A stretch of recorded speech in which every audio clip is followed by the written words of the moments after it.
PDM, my band, we did Yeah, yeah. a Christmas, not Christmas, but just a get together, and we all tried to play our instruments like on a Zoom call, and it was shit.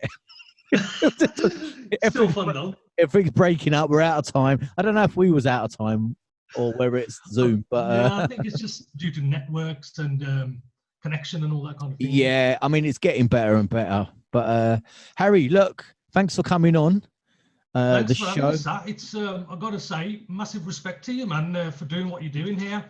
I believe you probably answered like 44 episodes at the moment. Yeah. I think I caught onto this about probably just over a month ago. Obviously, with everyone's busy, hectic lifestyles, you do tend to miss a lot of stuff. But I've got to say, big respect to you for what you're doing here. You're bigging up live musicians, the singers, the music industry. So I've got to say, I commend you for this, man. No, Like no, it's a pleasure because even I was actually a singer, but I wasn't a proper singer, right? I was a backing vocalist. I remember you back in the day, man. Yeah, I remember so, you, PDM. Yeah. so I always regard myself really as part of the band. Yeah. Rather than the singer. I got the odd song at a wedding in in the interval or something, right? But so I was more of a band member. I was lugging speakers and drum kits, helping the other guys their keyboard. Like the crew, man. The crew, exactly. So I always knew what the band meant.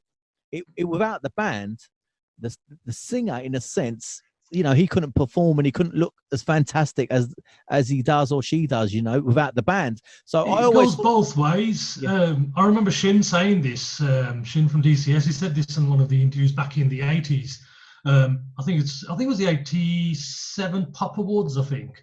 And he won. I think they won the best live band and best singer as well. And Shin, he actually said, he goes, a band's nothing without a singer, and a singer's nothing without a band. It works both ways, man.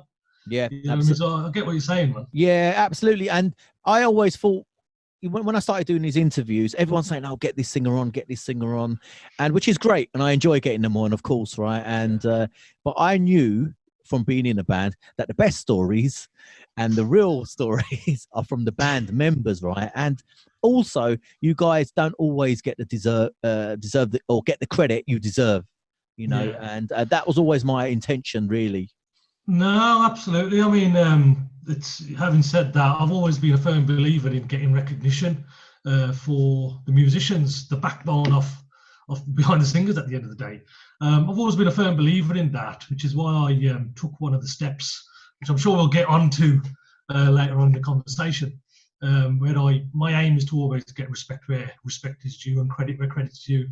And I think over the past few years, it's been a good, difficult kind of thing to do, but we've got it through, man. And we'll come on to that a bit later because there's many other things I think we need to discuss before we've reached this stage. Yeah, before we get to that point, I mean, life is a journey, right? And for yourself, where did it begin for yourself? Where did you pick the harmonium up first, or the keyboards? Was it, or did you? I talked to Buddha Jagpal, right, and he said he just at school he just by chance had to do the keyboards because everyone else took the other instruments, and it's kind of by luck.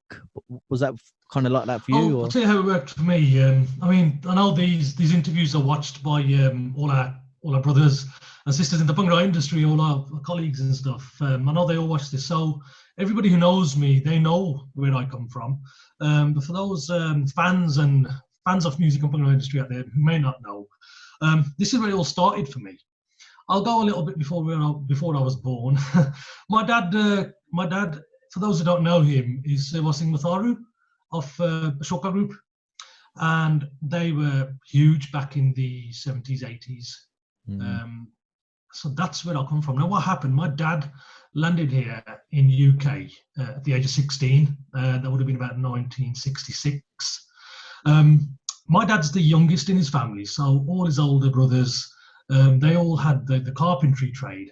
And for some unknown reason, I don't know where my dad got it from. It's just his interest. He's been singing, writing songs, playing music when he was a little kid in India. So my granddad was like wondering, where's he got this from? Because music's not in our blood at the moment. So anyway, dad's landed here in the UK at the age of 16, 17. He's met up with a few mates, and they set up the first ever Asian band in the UK. You're talking 1966, 67, something like that, way before we were born. And that band was called the Musafers. and they used to play more like Hindi songs. Also in that band was Bali Sagu's dad. Sam Sagu passed away a couple of years ago. He was also in that band as well. Also other older brothers of other musicians who later came into the music scene as well. So we'll fast forward to me being born. I'm born into music. Yeah. So that's all I've known Yeah. ever since I've been born. So obviously growing up, I think earliest memories are normally around about 4 or 5 years old. I think anything before that, you're not going to know, are you? So all I've ever seen is on weekends, my dad leaving home on the weekends in a little car with a couple of speakers. There's 4 band members. Malkit Singh Matharu was on the tabla, and there was Ramu, whose sons are also in the industry at the moment, Sunny and Kay, all talented musicians. Also, Kuldeep Singh Matharu's son is also quite talented musician as well, Nin Matharu. You wouldn't believe this, but Safri, when he landed in the UK, he joined my dad's band. So I met Safri for the first time when I was about 5 years old. So this is how long I've known Safri. And we'll come on to Safri a bit later on as well. So that's all I've ever known, seeing my dad doing gigs. And I think it was around about the age of 6 or 7, we said to my dad, "Oh, Dad, get us a talkie." So Dad's got a talkie for us. And we said, "How do you play this song? How do you play this song?" Obviously being really young, not knowing that there's the same child which goes with everything. But the dad's banging the talkie away. And me and my brother, also, he's a well-known singer as well, Dalvinder Singh. Yeah. That's my younger brother. Yeah, wow. So we're both just tapping away at instruments. And I remember every Friday, there used to be band rehearsals at each house. So 4 band members every week, every Friday. It was a get-together. And obviously being really young, us and the kids, we used to do what kids do, mess around and play and stuff around in the 80s. And the dads, they used to sit there and just jam away, having a good old session. And the mums were all cooking like, chicken kebabs and keema lamb, whatever. It was a different thing every week, and it was a good vibe then days. Yes, sounds perfect, mate. It's yes, that was our life, and still. So music's always it's in my life from day one. Yeah. So from there, we've always had like a keyboard set up at home as well. And I remember saying to my dad, I said, "Dad, teach me how to play Musti." Them days, I think we're talking like early 80s. Gurdas Maan released Mamla Gurban here, that album. Do you remember the song Musti Mana for some reason? I remember my dad, the band, they used to jam that song as well. So I said, "Teach me how to play that." That was the first song I ever learned to play on the keyboard. And my dad just gave me 2 tips. You don't touch this key with this finger, you don't touch it with this finger. All the rest is like that. So I took that method. And every day I'm just playing at home, every single day. Well, fast forward a few more years, school, got together with a few more mates, and it was like, let's set a band up, because music was like massive. Bhangra music was just hitting it big. And I think you're talking around about 1985 when I call it personally the Bhangra boom, right? Which is when Diamonds From Here was released. And that album, it was just amazing because it just changed the whole face of Bhangra music. Massive respect to Deepak Kazanchi. He just came in and we used to see Deepak Kazanchi on TV every Sunday. He used to be playing the guitar on Asian Magazine, if you remember. He used to have different artists coming and sing every day. And he smashed it, man. And even like up to today, you listen to that, any of them songs from the album, it still sounds heavy and fresh and so clean. And for me, that was like the Bhangra boom. So everyone wants to like set up a band and join a band. Unfortunately, the school I was with, my mates, they all had an interest in music, but they never had that capability to play anything. We'd say, grab this talkie or grab the drums, and it weren't happening, man. And I was just getting frustrated that I want to do something. So later on, my dad's band obviously being gigging every single Saturday and Sunday. My dad started to take me to gigs. In fact, I was going from a younger age as well, just going eating crisps and drinking Coke, sat on the side of the stage, little kid, you know what I mean? Just watching what's happening here. Proper old school weddings.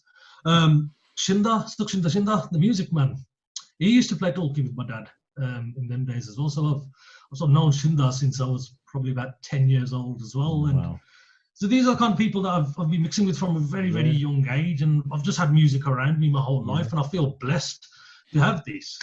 So come around about the age of 13, 14.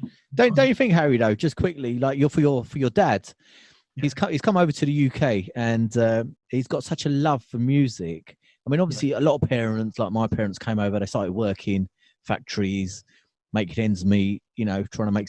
But your dad had that passion of. We know how hard it is to have a band, and it's a lot. It's a lot of legwork. It's a lot of driving around. There's a lot of rehearsals.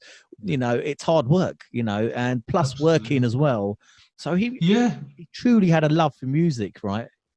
Yeah, he still has, even up until this day. He's every day he's got his vodka out and he's doing his own rehearsals for himself. You know what I mean? He keeps him active musically. And the one thing, I mean, coming on to like saying our parents came here and they grafted, they worked really hard. Yeah, Dad's in the same boat there. That's what I mean. Yeah, this is another ethic which my dad taught me as well. Music, it's always good to have music. But they always said, Mum and Dad always said that you've got to have a profession as well. That's just their ethic. So my dad's been a skilled worker his whole life. He's been in aviation engineering up until he retired recently. Wow. And he's always said, he goes, have yourself a good full-time career and have your music on the side. Yeah. And I've always followed that ethic. And I've always had a full-time job from working age. And I think over the past 14 years now, I've got my full-time career as well, which we'll speak about a bit later. We'll talk about that. Yeah. So you were saying you got to about 13 years old and you was going with your dad to weddings and not gigs as such at the time, was there? Really? No. Weddings. It was massive wedding season then. Gigs, I think, came in a little bit later on. Yeah. But so, being around about 13, 14 years old, I'd tag along with Dad, and then every now and then he'd say, right, you're playing keyboards to this song now. And I was like, what? You know, being chucked in the deep end. Yeah. So I'd play keyboards for a couple of songs here and there. Then he started taking me to a few of his gigs. But again, right, don't worry about this. But like, obviously, push us towards studying and becoming something as well. So it wasn't like an every weekend thing for me at that age. But I was so hungry for music. Still am. All these years on, still really hungry for it. So, the age of 13, 14, going to a few gigs here and there. Being pushed in on the deep end to play keyboards live on stage, just jamming, and gonna make mistakes, gonna make silly mistakes. You know, it's part of learning, isn't it? Yeah. But I look back now, and I actually respect my dad for chucking me in at the deep end because it's made me the player I am. I'm still learning every day. You know, to anyone who says that I know it all, it's rubbish, man. You can never stop learning. The greatest musicians, producers, they're learning all the time as well. But for me, which I look back on how it enabled me to play the way I do, I think that was a big learning step for me, being able to play something on the spot like that. And it is nerve-wracking in the early stages, but then I tended to reach a stage where I enjoyed being chucked in the deep end and performing with people I've never played with, never rehearsed with. And it makes you it's better learning, isn't it? So I love going on stage and not rehearsing and just banging tune out. And I love doing that. Having said that as well, rehearsals are very important, which we do. So we'll come on to all that a bit as well. But you kind of enjoy the sort of unknown of going on stage. That sort of gives you an extra spark to, because it can get to a point when you do rehearse and you kind of know the songs inside out, don't you? You know where the stops are, you know where the dumpy comes in, and you know it inside out. So I suppose that kind of keeps you interested as well, slightly. It keeps you active, keeps your brain active. Keeps your brain, just challenge. It's just a challenge being chucked in the deep end. It's improvising, jamming. It's good stuff. I really enjoy that. So moving forward a few more years now, my cousin, who's been involved in the Bhangra industry as well, Bob Ubi, he was mates with another guy we know, whose cousin was he had a DJ set up. This particular guy who I was introduced to at the age of 14, Satnam. I think I'm the first person in our whole Bhangra music industry who was the first one to work with Satnam. Satnam from then, right, he's now currently the PA company for all live bands. And I've known Sat since I was 14. And I went through a phase then, because I was dabbling with all these different instruments. Coming back to when I first learned that Musty song, at the same time I was learning double R classically as well from Malkit Singh Matharu. And then I later went on to learn from Ajit Singh Matlashi as well. Wow, so I was dabbling in the tabla, the dhulki, the keyboards. And then I took a passion for drums. I wanted to be a drummer. All right. Mum and Dad, they weren't having it. They weren't going to buy me no drum kit for me to bash in the house, you know what I mean? Yeah. But I had that passion for it. So at school, I used to play drums. And when I was introduced to Sat, he said, right, we're going to set up a band now. And we had a group of guys. And I was like saying, I want to play drums. But my cousin Bob was saying, he's a good keyboard player. Obviously, at the age of 14, I was whatever I was at that time, you know what I mean? I just had a passion for it. And he goes, you're not playing drums, you're playing keyboards. And I had, that's all I am. So from there, I was sort of like pushed in towards the keyboards. I had all these other avenues open to me. Right. And I wanted to go down the drums route. But, I wouldn't say pushed, I was gently escorted towards the keyboards.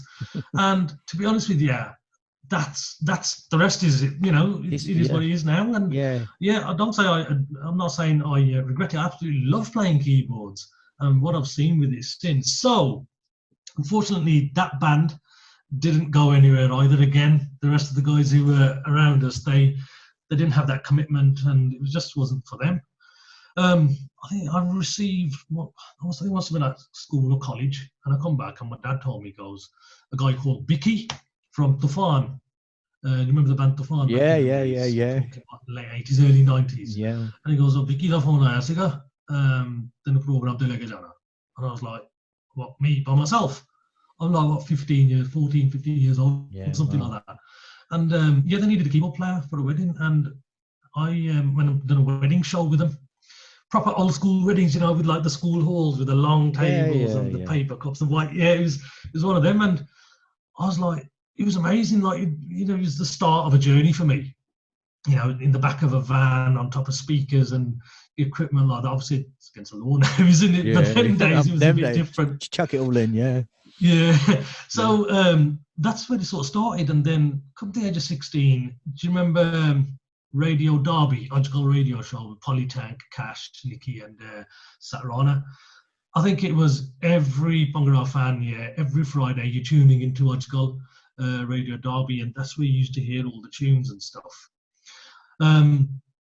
We had, again, we didn't have mobile phones in them days. It was phone call. I had a phone call. My dad goes, Icky's on the phone for you. And I was like, who the hell is Icky?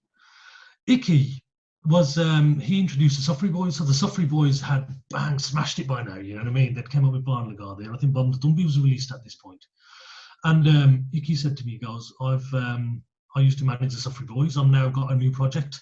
We're releasing a song next week, and it's called this one, Give Them Too Much Gonna Jangle. And I'm thinking, hang on, I heard that last week on Radio Ojgal, thinking this song is a banger. Yeah. And I didn't know who it was because I missed the start and I missed the ending. I don't know. It's just one of them songs which made your ears pipe up.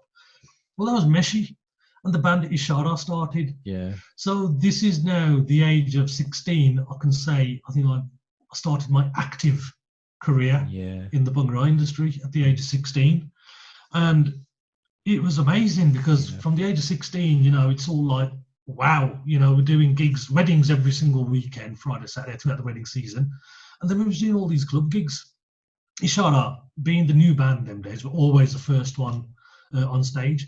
But we were on the same lineups as bands like Malkit Singh, Safri Boys, Sahotas, Shakti, you know, big names. And me as a little 16-year-old kid, right, going to these gigs thinking, wow, I'm playing on the same stage as these guys. Yeah. Just a little bit starstruck, you know what I mean? And probably slightly, Harry, a little bit with no fear because you're 16, and we're a bit older now, right? And we're going to be 45 this year in December. I've just turned 45. Yeah, so we're similar ages, but you forget 16. We're like babies, ain't we? I look back now.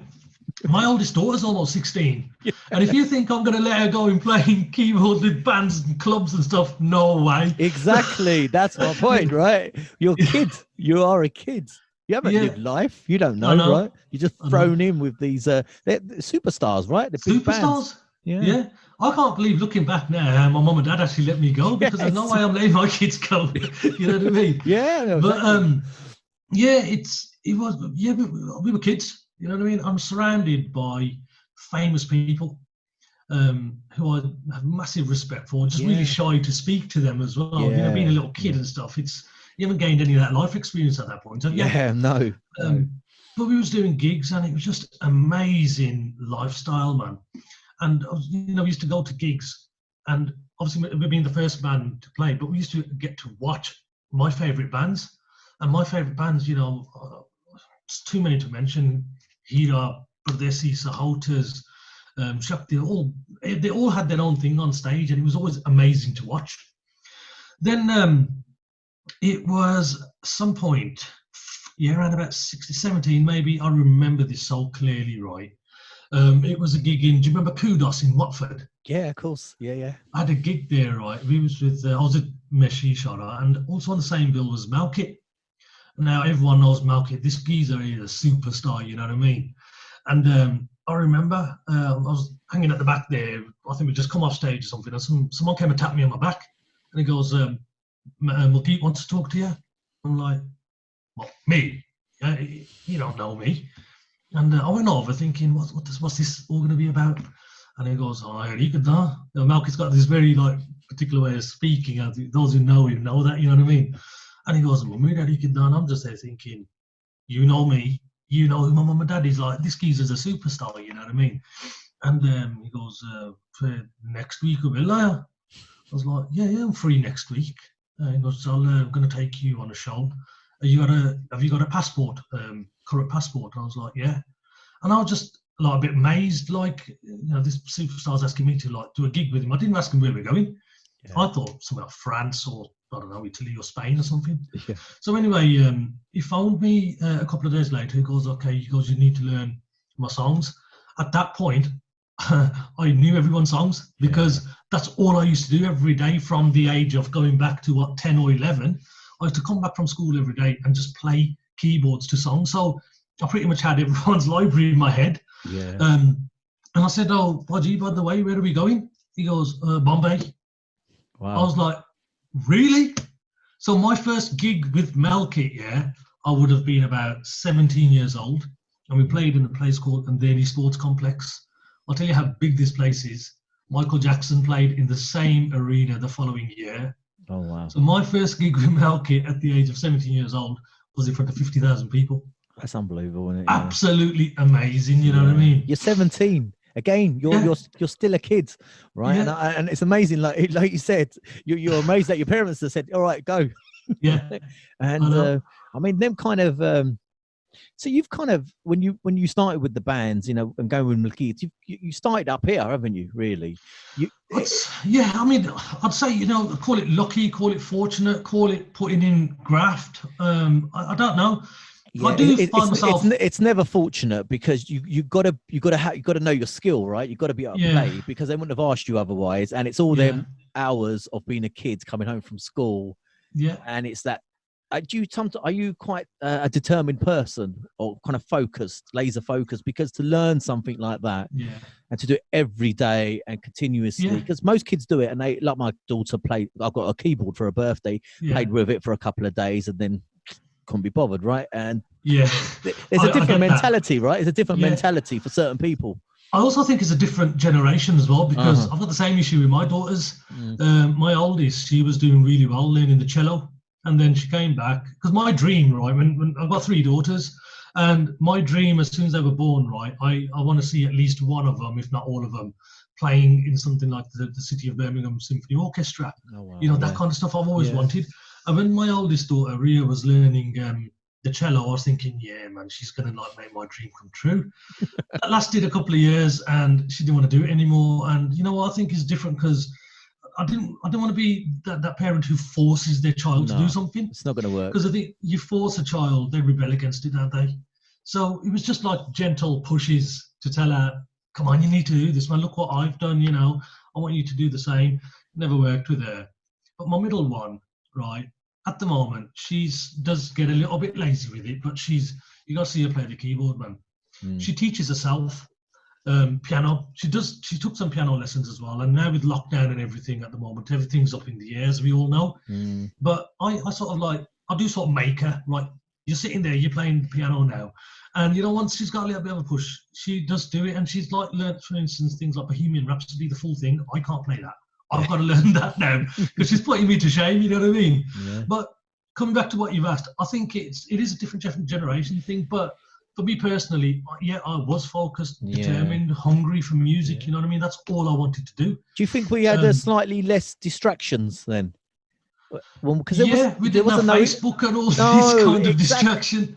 No, because we didn't, did we? I mean, there's 4 channels on TV. Yeah. No, we either playing football outside with our mates or music was such a big thing as well at the time, Bhangra music, right? And today, I mean, I look at my kids, there's YouTube, there's Netflix, there's all sorts of nonsense going on, right? And any social media don't help either.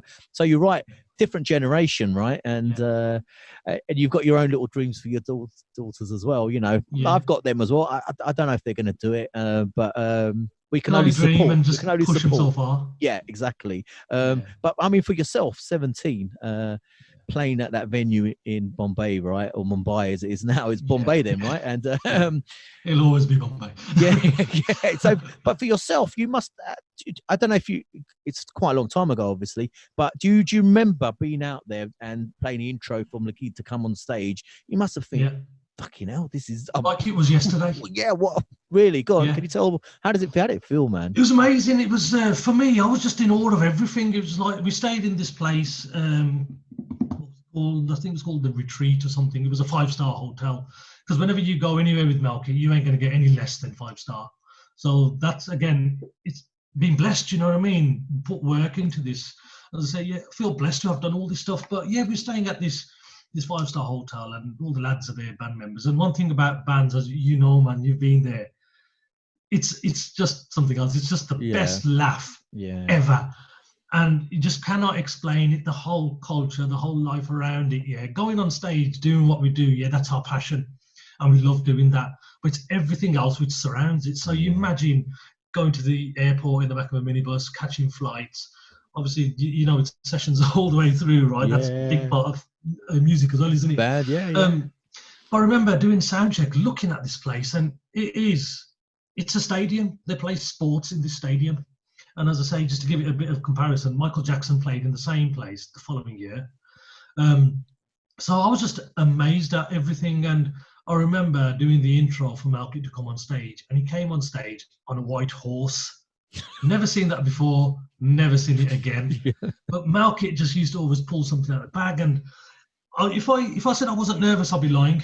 Because for me, right, at that young age, all of a sudden having to play in front of 50, 60,000 people, that ain't no joke, man. No. You know what I mean? No. Because at that time, you got to think, at that time, Malkit, right, obviously it's 50,000 people there.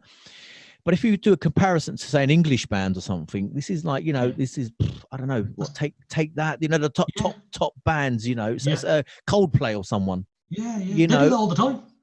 Right, and so that's what you're on that level in our industry, right? So, I mean, that's the top. You're on the top of the game, right? And obviously, you've got to be nervous. You're bloody 17 years old, right? And still, were you driving then? You weren't even driving probably at the time, or I actually passed my driving test six weeks after my 17th birthday as a fast learner.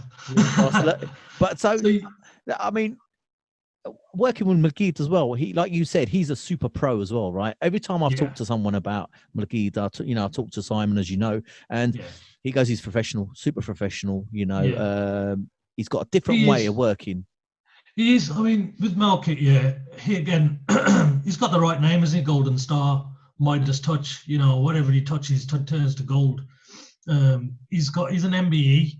That is one massive achievement, man. You know what I mean? He's born in India. He's done his music in India, in I think it's Khalsa College. He's came here, and ever since his first album, his album's just been bang, bang, bang, bang, bang, hit after hit after hit. And if he wasn't professional, he wouldn't be where he is right now. I've got a lot of time and a lot of respect for Malkit. I hadn't actually, what we're talking about, this Bombay conversation, I wasn't even in Malkit's band at this point. No. I was just covering for Ravi Bal, who I've got massive respect for as a producer and a keyboard player. He couldn't actually make that show for whatever commitments. So I was, again, chucked in at the deep end, he's going to call it, given a week's notice, and we're playing 50,000 people in Bombay. Imagine that. So, came back, and I went back to Ishara. And it was like, I think this is where everything just seemed to be all head fuzz for me. Because then a few weeks later, I got a call from Excellency, who, now at this time, I'm still Ishara's keyboard player. I've just done a big gig with Malkit, and I'm now getting a phone call from Excellency. And I think, unfortunately, at the time, it was Abra's dad passed away, and they had a tour in Canada in a couple of weeks' time. And that was a big tour. It was Excellency and Safri Boys, organised by Music Waves. And that was, I think, 4 or 5 shows around Canada. And I was asked to come and play with Excellency. Again, 2 weeks' notice to learn their whole set. Right, I had about, I think, 3 or 4 rehearsals. And that was my first time going to Canada. I've heard about bands going to Canada, Kenya, America as I was growing up, and I had no idea what the Canadian shows are going to be like. Because I've done this Bombay show, I've got that in my head now, that we're going to be playing stadiums and stuff, and it just makes you feel really nervous. So, gone to Canada, and they weren't those type of shows, but they were still big shows, and it was a massive tour, Safri Boys and Excellency. At this point, I think Excellency had released, is it Are You Ready? That song, Mere Yaar Ne. Yeah. That, right, yeah, it was doing really well here, but in Canada, that just exploded massively. Safri Boys at this point were the best band around as well. Top of their game, Safri Boys. So that was like a big tour in Canada for the public to see. And we played in some big venues. You're not talking 50, 60,000. We're talking more like 4 or 5,000, which is like still a lot of people. But it's just a bit easier to comprehend rather than 50, 60,000, you know what I mean? And that was like absolutely amazing. My first time in Canada, and I made some really good friends there. We're probably talking 1994 now or something like that. And yeah, it's got to be about 93, 94. Made some really good friends up there. Bob Mann, Paul Mann, the Mann brothers. They were working very closely with Music Waves, and they were taking us around. Also a guy called Hollywood Harv. Now, I understand that you've got a big following of your podcast here in India. We're going to take this to Canada now, you know what I mean? Yeah. There's Hollywood Harv, he does a lot, he does comedy, he does a lot of presenting and anchoring and that kind of stuff. And I know Hollywood Harv. You know Hollywood Harv. We've been in, we've messaged each other on Instagram. I'm trying to get him on the show. And we'll get him on the show, man. We're trying to organise it. He's a wicked guy. Yeah. So with Bob, Paul, and Harv, these guys have been like my good mates, brothers, you can call it, since 1994. And we speak to each other every day still. Obviously, it makes it a million times easier now with all the WhatsApp and everything. Every day there's something going on. And we chat every day. And these guys are massive supporters of Bhangra music. And we're going to take this Satman show to Canada with this. That's it. I mean? We're going to get it all up there and rely on the brothers in Canada to push this for us. So we've done this Canada tour, done these big gigs, right? And I met, obviously, been there for 2 weeks. We're taken by the organisers to restaurants and this and that, the other, press conferences, whatnot, to eat. I remember this now. We was outside the restaurant, making our way back to the car, and some guy turned up with a couple of other geezers, and this geezer had this long baggy coat on. He was a bit shorter than me, and he had this long hair going on with a ponytail and all these earrings. And the organisers I was standing with, they go, Jazzy B. I was like, oh, okay, wicked pleased to meet you. And little do we know, a year later, Jazzy B was going to be something absolutely huge. I think when everyone saw him for the first time, they were kind of a bit like, let's see what's he going to be any good? He looks a bit weird, right? Is he a bit of rapping coming from him? Especially from the UK, because we didn't have that kind of style. Especially Canadians had that sort of hip hop style. UK were kind of, I think, probably a few years behind, right? In regards to sort of branding themselves in a certain way. We had some bands like Janak who kind of had a style, right? But I remember Jazzy B looking at his cassette, and I thought this is going to be some wishy-washy Canadian hip-hop remix. It's going to be shit, right? But it was obviously, as we know, the voice was the voice. It's the voice, and you just think, wow. I've got a little story behind that as well. When Jazzy B's first song, so obviously being known Shindar since the very young age, being with the Ishara, Shindar used to be the tabla player in Ishara, and he used to always come and play keyboards for a song here and there. And he used to also sing a song in the break as well to give Meshi a bit of a break at weddings. And he used to always sing this song, First time I heard that was Shindar singing it every weekend. And I was like, that's a good tune, that is. We used to just I don't even remember what I used to play to it because it's I talk about jamming and stuff, yeah. Yeah. And then I remember Shinda, because them days as well, I used to have with my hand in a bit of music production as well, which I've done a lot of music production. Don't ask me who for because I can't even remember. It's so long ago. But it is what it is. I was never properly credited for what I've done, but there's quite a few releases out there which I've done in the younger years. So Shinda knew I've got my hand in a bit of production around these ages. So Shinda goes, do me a favour, man. He goes, come down to the house, bring your computer with you. I want to do some programming. I was like, sound. Took it over, and he goes, I'm Monday, I can edit it. I was like, okay. So he's playing it in. And when he played the guide music in, I was like, that's that song that he sings, right? So I done the pre-programming before it went to studio for Shinda for that song. Wow. Another claim to fame, you know what I mean? Yeah. Oh yeah, definitely. That's not mentioned anywhere, which I'm not really bothered about because, as I said, I'm just hungry for music. So anyway, Jazzy song got released, and I was like, "That's him. That is sick." Yeah. And then the rest is history for Jazzy. You know what I mean? Yeah. Jazzy smashed it. So with that, then you've come back from Canada, massive experience, and I've been now approached by Excellency to say, "Come full time with us." Yeah. So it is always having to leave a band because I've made so many friends throughout these years. I've played with so many musicians, played many singers, and each time you're making friends, and you become one big massive family. So it is always a little bit sad having to leave one band because you feel really bad, don't you? Yeah. But you've got to do what's right for you, and obviously being really young and hungry for it all. I moved on to Excellency after about 18 months with Ishara. So in those 18 months when I've started my active career, I've seen so much in that short space of time. So with Excellency again, they were the upcoming band then. So then I've done my 18. But with leaving Ishara, right? Like you said, you do have a lot of experiences with these guys that you're with, and you become kind of brothers in arms, when you do these gigs together. And then, so when you do leave, I know you was young, and sometimes when you're young, you're a bit naive. You think, I want to play there. I'm going to go, right? And yeah, absolutely. But some of the other band members, do they sometimes feel like, are they upset basically that you've gone? They're going to have I'd say so. It's probably looks as if like, you're skanking us, you're leaving us in the lurch. You don't give a shit about us. Don't get me wrong. Yeah, being young and naive, you do feel bad, and I did feel bad because I've moved on from many bands. It's just one of them. It's a difficult one, isn't it? You could stay in the same place. It's like, I don't know, you join a profession or you join a job and you stay at that one level because you don't want to upset anybody. Well, you've got to do what's right for you, and you've got to move up your ladder. And just put it as the same kind of example. Yeah, no, because we both know the Bhangra industry is kind of small. Everyone knows everyone, right? And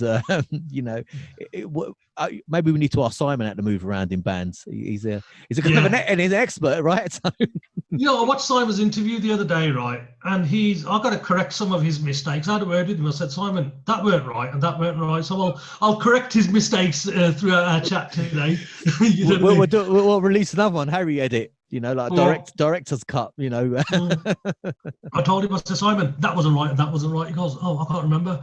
All right, don't worry, I'll put that right. Yeah, I'll set that straight. Oh, yeah. So you join Excellency now, because I remember Excellency, fantastic band, and they always, all the bands in them days had the kind of unique sound, didn't they? And that's right. I remember they were kicking. Excellency were really kicking at that time. It was just really powerful sound. We had Dave Dudley. We all know Dave Dudley. And then there was late Bal, rest in peace, man. What a dulky player. And what a geezer as well. The laughs that, we used to have with Bal. And for me, it was like this experience just keeps getting better and better and better. So I've done 18 months with Excellency, doing weddings up and down the country. And them days, it literally was up and down the country. On Saturday, you could be up in Newcastle. You're going to come back home, go to sleep, wake up next morning, and you're going to be in London. And we used to go to some really obscure places and do weddings. Indian people live in places like Grimsby, Bognor Regis, places like that where you would never normally go. Wrexham, Exeter, these kind of places. And we've been everywhere. So that's another thing I feel really blessed about being in this in our Bhangra industry. It's taken me places not only in the UK but worldwide where I Yeah. don't think I would have had the opportunity. Let's just say we had to pay for everywhere I've been.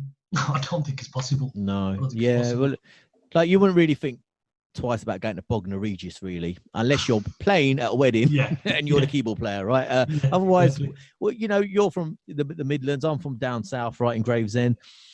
We don't really want to travel around to Bognor Regis, Exeter. It's not really we're up No, Jubbies, right? It's not really our yeah, thing, but that's like, it. yeah, you know, but you obviously, so music's kind of it's shown you the UK and the world, right? Yeah, And that's a beautiful thing, right? Something yeah, that you love so much, yeah. It's and taken us places. it's taking you places. You know, it's fantastic. Yeah, you're living your dream. yeah, absolutely. So coming on to the 18 months with Excellency, I was then approached by Malkit again, phoned me, and he said basically what was on the cards was that Ravi Bal was going to move on to other things. Malkit's keyboard player at the time, and there was a 5-week tour in America. So that's 5 weeks in USA away from home. How old am I then? Talking 18, 19, right? And I'm being asked to come and play with Malkit for a month, 12 gigs in America. And we are literally talking, we was going all up and down everywhere, left, right, center, 30 flights in 1 month. Who does that? You know what I mean? That's proper lifestyle. But what it was, he goes, my Dalkey player can't make it. So you're going to play Dalkey, me, right? And at the same time, you can learn the set as well. And I was like, okay.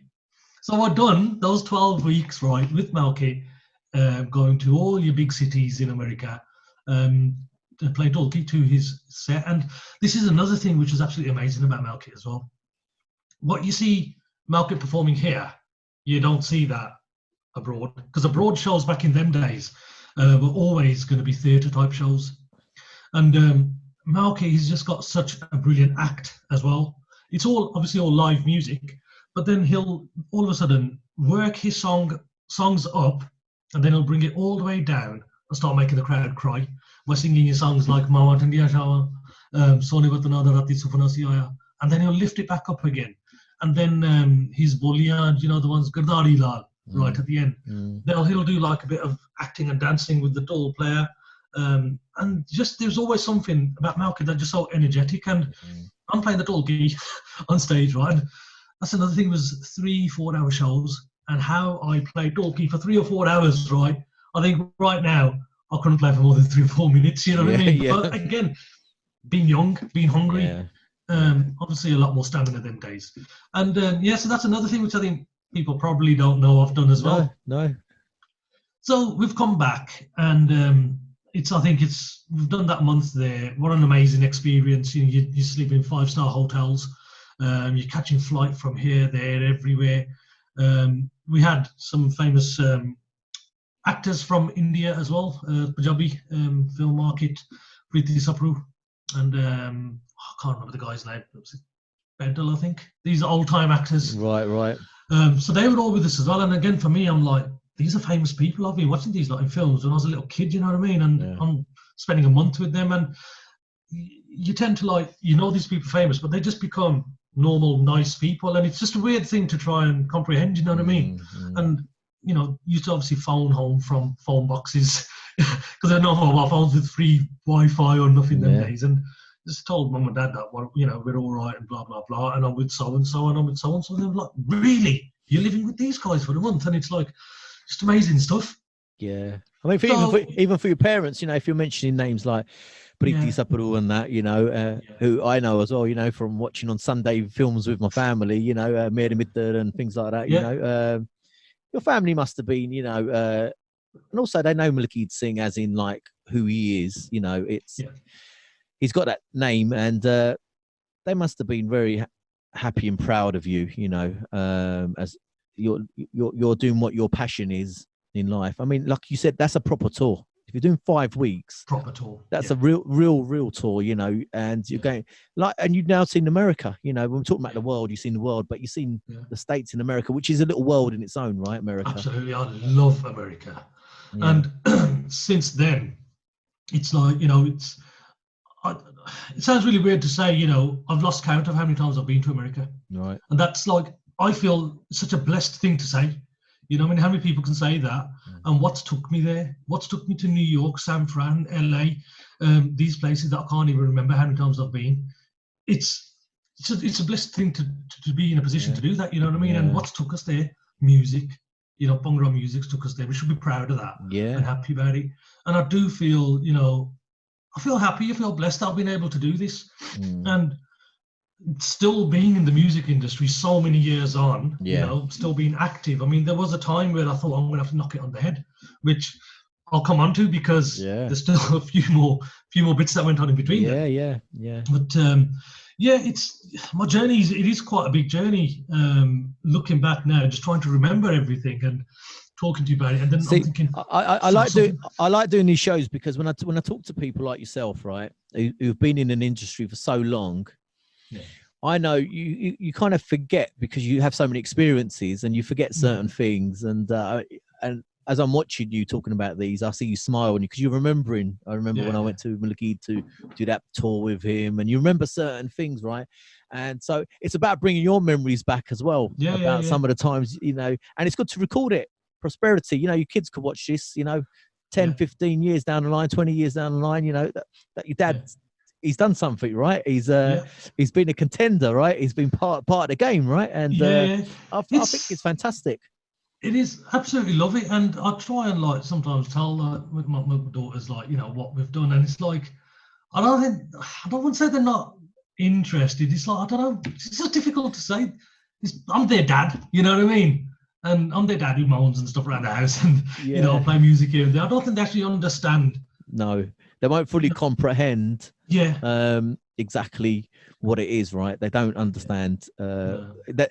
A lot of people don't understand. Not just your kids, but a lot of kids listening to music now, Punjabi music, don't understand the scene at that time. It was, I mean, in the world, it was electric. Absolutely. It was unbelievable. Bands, like you said, will watch other bands because they were so good. And they wouldn't play their gig and go. They would be on the sides. I remember you said we used to watch around the back, and you would watch your contemporary playing the keyboards, or if you was a drummer, you would watch the other drummer. And then it was really like that friendly kind of competition as well. Yes. You know what I mean? Yeah. And then once that band comes off stage, then you all get together, you shake hands, give each other a hug, you go straight to the bar, you're drinking with each other.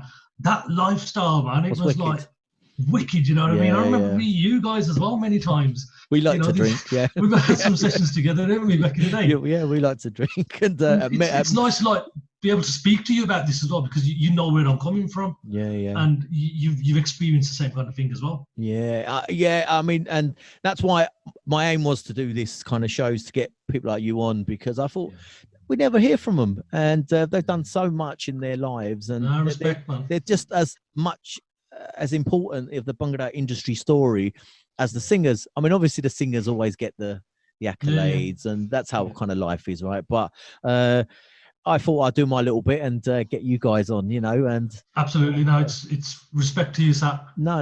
It's a real pleasure. I enjoy these conversations because I remember my own times, right? It brings me back to my own memories. But for yourself, so Excellency, what you said you was there too. Is that where we got to Excellency, didn't we? Yeah, we got to Excellency. I don't want to miss anything. No. I was just trying to think as well. What have I forgotten? I think there's things I've forgotten in between as well. But if I remember, I'll go back very quickly. There's no linear progression in these shows. You can flip flop everywhere you like, right? And because I think what we're doing here, we're talking 28 years worth of constant gigging. Exactly. And there's things that we're going to miss out. No, and that's why the podcast is perfect, because or podcast, not my one specifically, because if you went on radio, they'll give you 15 minutes, maybe half an hour. How are you going to put all that in? We're here. We really haven't got a time limit. Obviously, we got a family, right? They might say, "Come on, you've been out here for a long time now," but you can go for and express yourself and tell your stories. Brilliant. So then, Excellency, as I said, spent 18 months in there. Then I got the phone call from Malkit again to say Ravi Bell's going to be leaving now. So I've done that tour with him, come back. I've pretty much got his whole set in my head, because that's how I used to learn. I learn by listening, and then I play. So I'm not going to get too technical for this interview, but that's my way of learning. Right. So I've got Malkit's set in my head now. And then he's told me, he goes, yeah, Ravi's going to leave in the next 3 weeks. So this is a gig list. And we're going to start gigging from this date. And I was like, okay. Now I'm fully aware. As soon as they announce at any gig, right, next live on stage, Malkit Singh Golden Star. There's this big, massive intro, right, which is just everything going on, lights flashing, really heavy intro music going on. And then the live band kicks in. I was thinking, I haven't got access to any of that because the keyboards I had them days didn't have that functionality to do that. So I spoke to Malkit. I said, Baji, he goes, go in. We went out shopping. Bought me. He goes, what you need? What to the top of the range keyboards? And I've got these like brand new keyboards. I'm thinking, I haven't got a clue what to do with these. Yeah. So then I had to call on. As I say, we've made so many friends and so many like family members throughout the Bhangra industry. I've picked up the phone. I phoned Boota Jagpal. I said, Boota, I need some help. He goes, no problem, bring it over.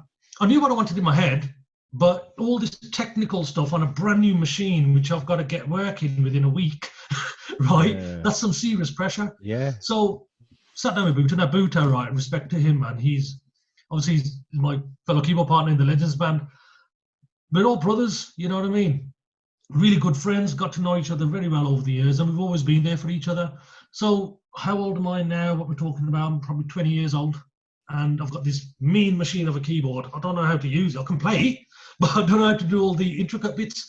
So I've gone over to Boota's, and I've got it in my head what I want to put down as this intro, and he's helped me through it, and he's done it. Now, this is what I'm trying to say. Back in them days, it was always Safri versus Malkit, and then you've got the two keyboard players who are sitting together, and he's helping me make an intro. This is what I'm saying is like the love that was there between everybody. Yeah. Still is. And this is like, it's all healthy, isn't it? Yeah. Yeah. And this is not stuff, you members of the public ain't going to know this.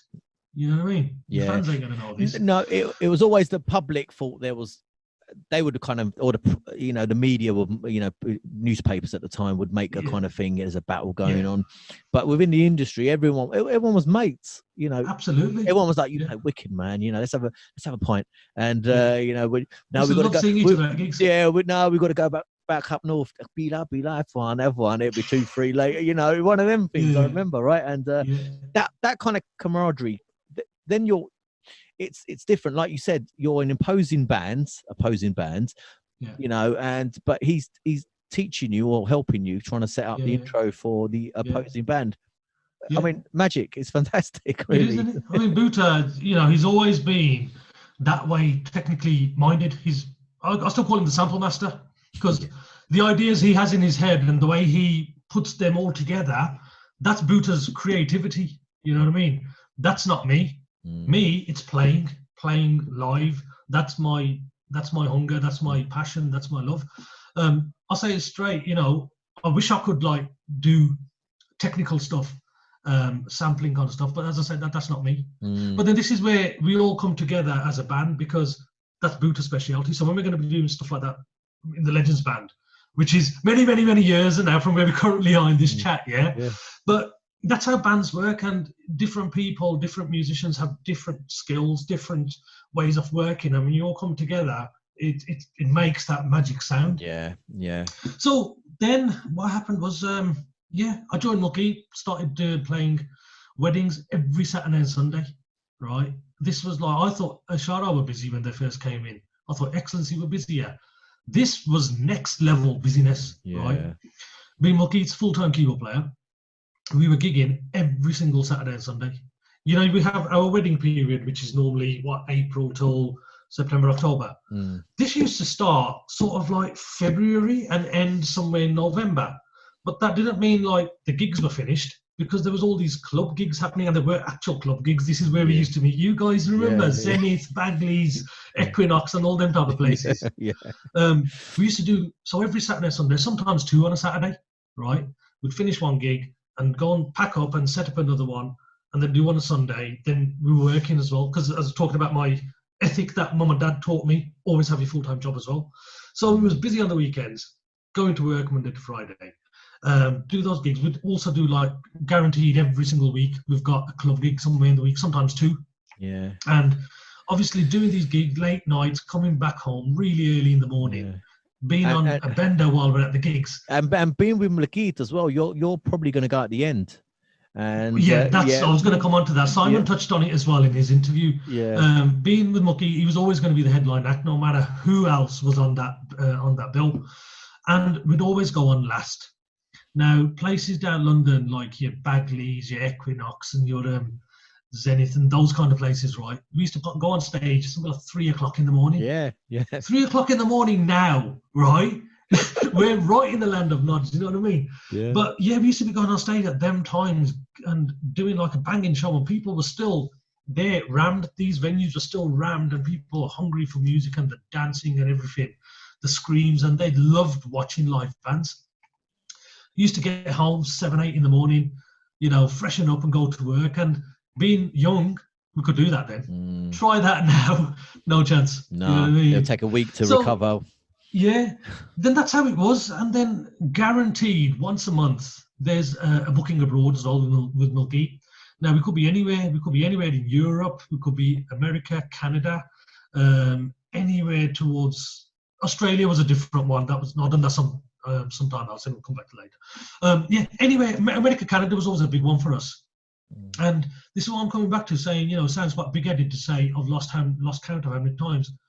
I don't know how many times I've been to New York. I don't know how many times I've been to LA, San Fran, because it was happening so often. Yeah. Right. And this happened for 5 years. Right. So, every Saturday, Sunday gigging. What would Malkit give you? Would he give you like a sort of diary or a calendar of all these gigs for the year, or no? It's normally on a monthly kind of basis. So if you need to book leave from work, these are your dates. Yeah.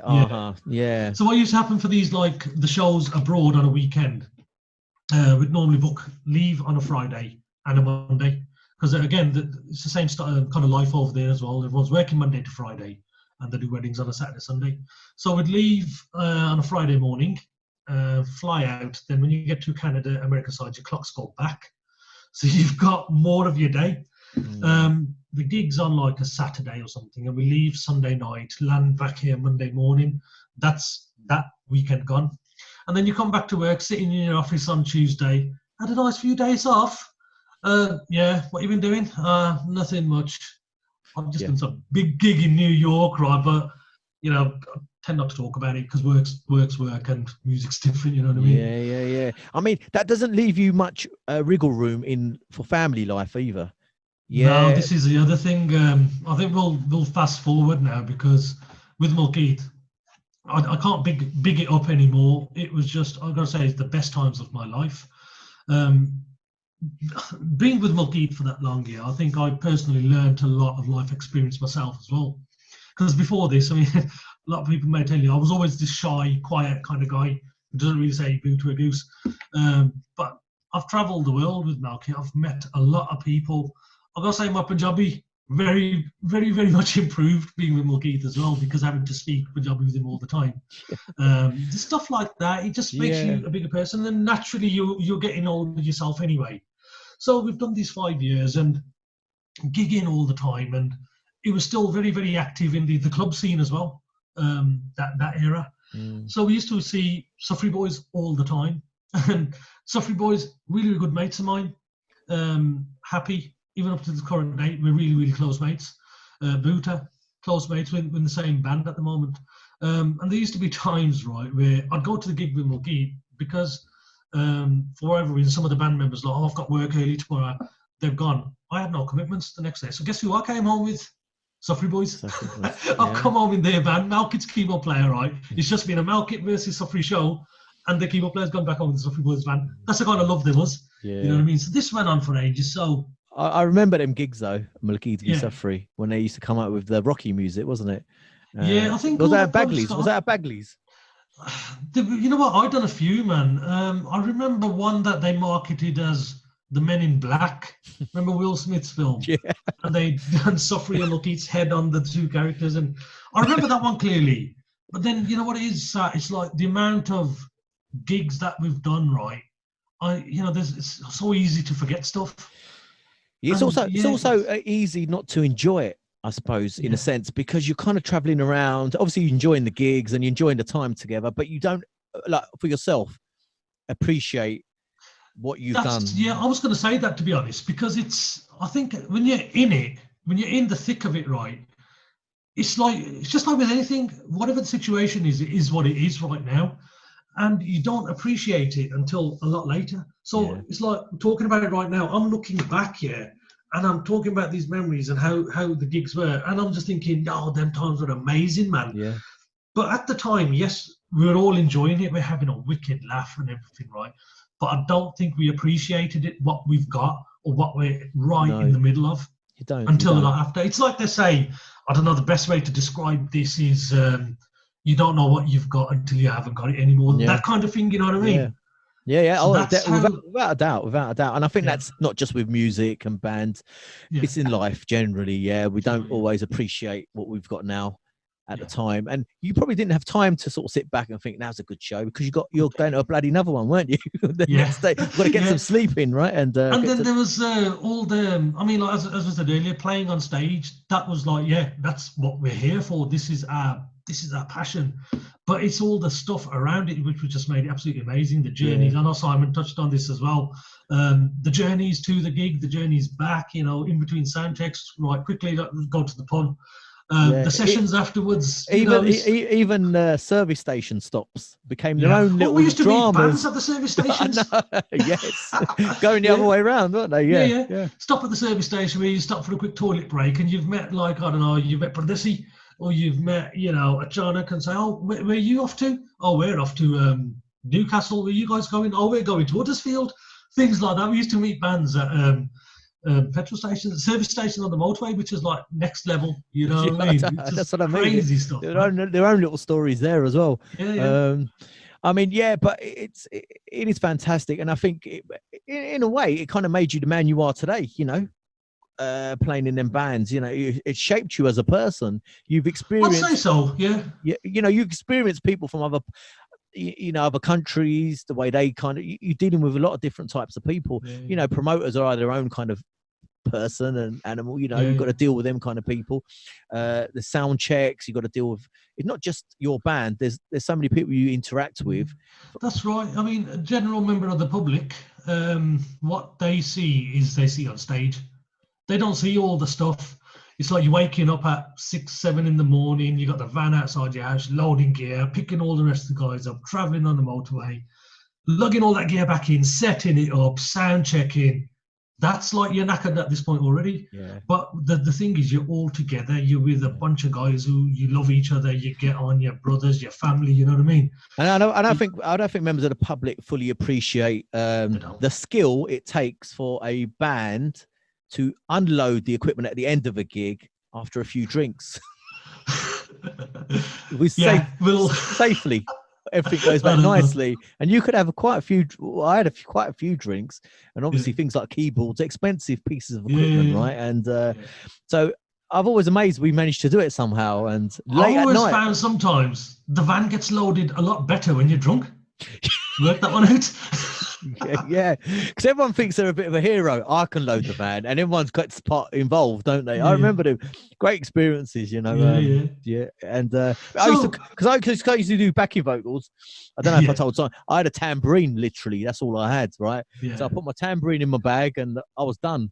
So I ended up helping the drummer. The drummers always take a long time, don't they? Setting them up and the keyboards, right? And I mean, it's fantastic to reminisce about them days, and even myself, thinking about it. Talking about loading vans and stuff, I mean, I used to have 3 keyboards on stage. The older you get, one keyboard tends to disappear. I now use 2, but I used to have 3 keyboards, and because of the amount of traveling we used to do in them days around the world, these flight cases probably weighed more than the actual keyboards. They were that heavy and chunky. You know the type I'm talking about. Yeah. And there were times, like after gig, right? We've gone all this long distance and we've loaded the van God knows how many times. And you come home, and obviously we've had a few as well. And I used to look at the van thinking, this is when I wish I was a talkie player. Just pick up a talkie bag and come into my house. Yeah, exactly. Yeah, exactly. Right. And but it's just even, you know, people won't understand. They're probably thinking they're only talking about unloading a van. How that can't be fun. That's a skill in itself. 100%. And it's pitch black darkness. You know, it could be early in the morning. You know, you see the Try milkman. not to wake your mum and dad up getting a bollocking for coming late. Exactly. And you know, when the milkman's going past and back in them days, and you think, bloody hell. I think not much has changed these days. It's now that you're waiting for, like, hoping the wife doesn't wake up and give you a bollocking. It used to be mum and dad back in them days. We never get away with it now. And the next one will be your kids giving you a bollocking when you're coming home. So it's mad how things change, but stay the same sort of thing. Yeah. So, where you at? You're with Malkit right now, and so you're at that time. I just want to get your sort of thought process. Did you think, you know, this is going to go on forever? I'm going to be with Malkit. I'm going to gig forever, rest of my life. Again, being quite young and being a different person to what I am now, we're probably talking 20 years ago now. So 20 years is quite a long time, and you're going to mature a lot then as well. And to be honest with you, I don't even know what I was thinking at that time. I think I was thinking, I just want to follow the party. You know what I mean? I joined Safri then, come the year 2000. And I left Malkit. I think one of the things was I was getting married the following year. And having just explained how we was gigging that much here, and we was going abroad every month, and I was thinking to myself, I don't think I'm ever going to see my wife. That's not going to really make her that happy, is it? Well, it could make her happy now. Them days, maybe not, I don't know. So I think also at the time, Buta Jagpal was B21. He'd introduced that, and the B21 were kicking off something massive. We all know B21 story now. And there was a space to join the Safri Boys. Again, Safri Boys for me being one of my favourite bands. You know, I used to come home and listen to Buta's production, amazing production. You know what I mean? He's a quality producer. And Buta's a couple of years older than me. And so when I would have been about, 14, 15, Buta's 16, 17, and he's produced a banging album that's made it worldwide hit. And for me, even now, if I hear Bomb the Dumby, Another Fine Mess, Spiral Lagarde, if I hear that now, it still sounds like really fresh and like just banging, you know what I mean?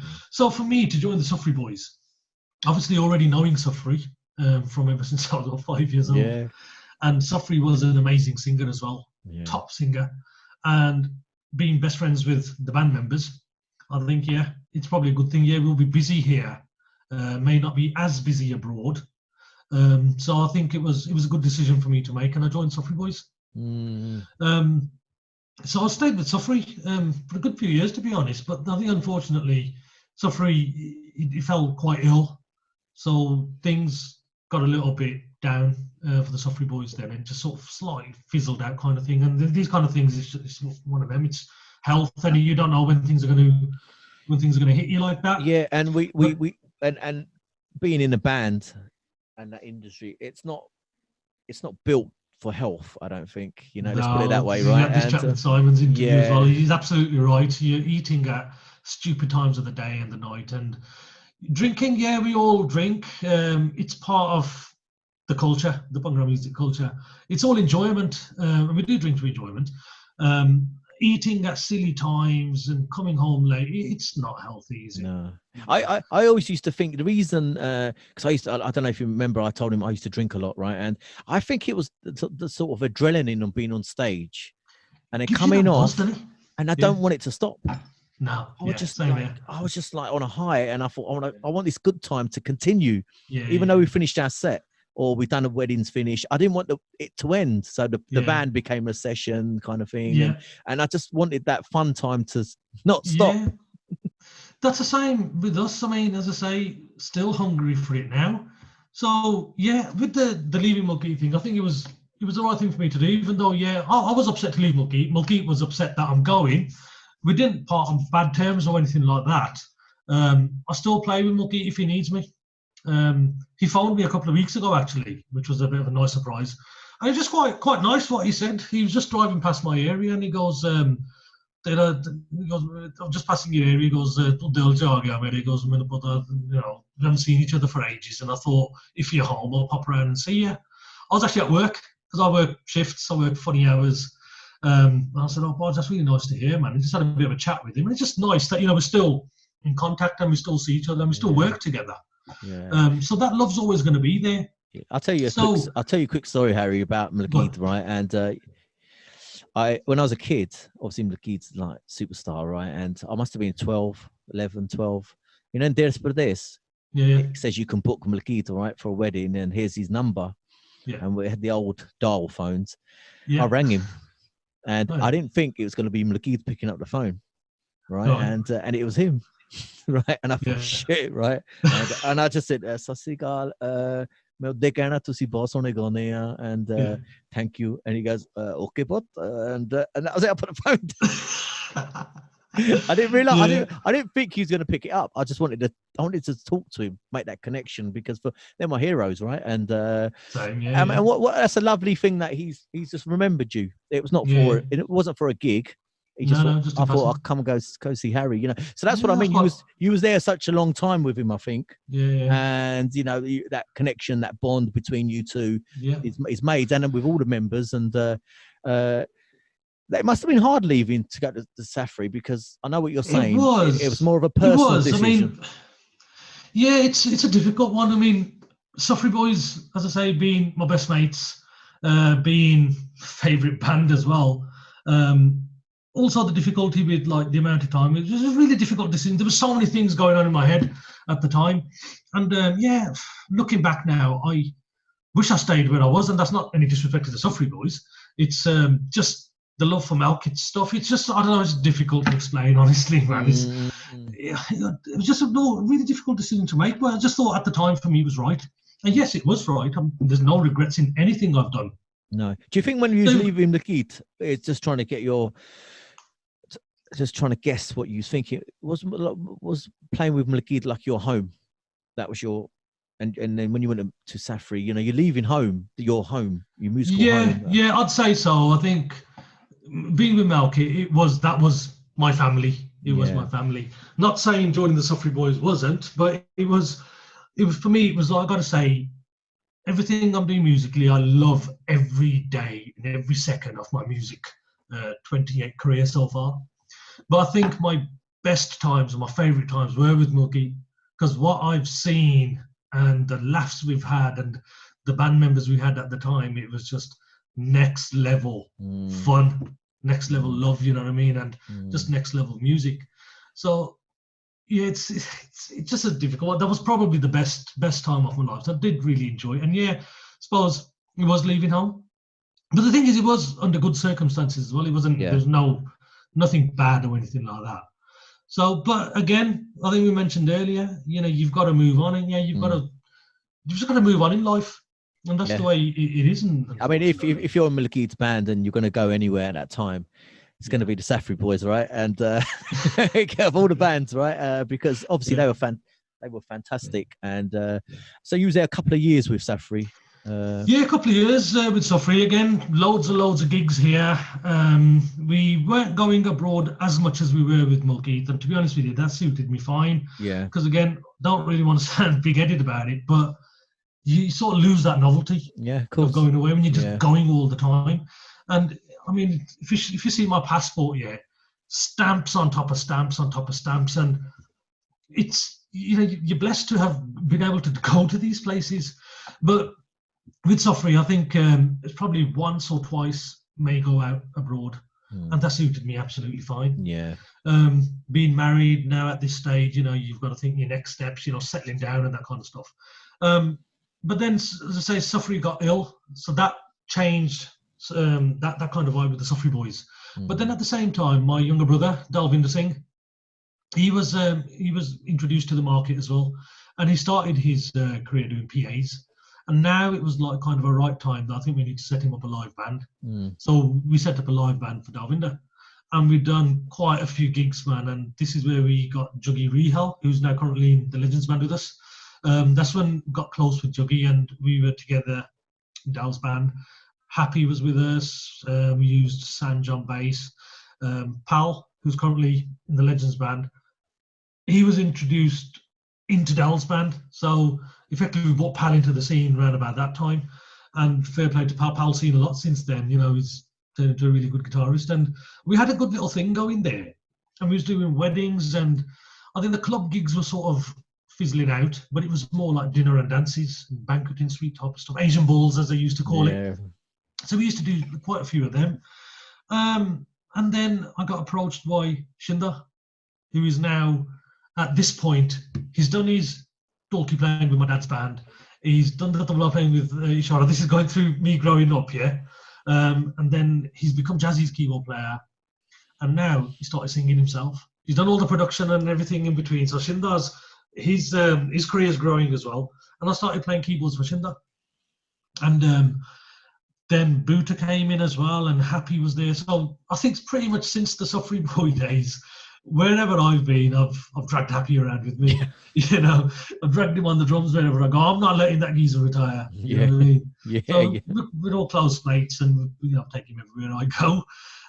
So yeah, with Shinda, at that time, this is where I thought I might need to knock this music on the head. Much to, well, I didn't want this. I did not want to stop doing music. But what it was, I was going through a massive career path.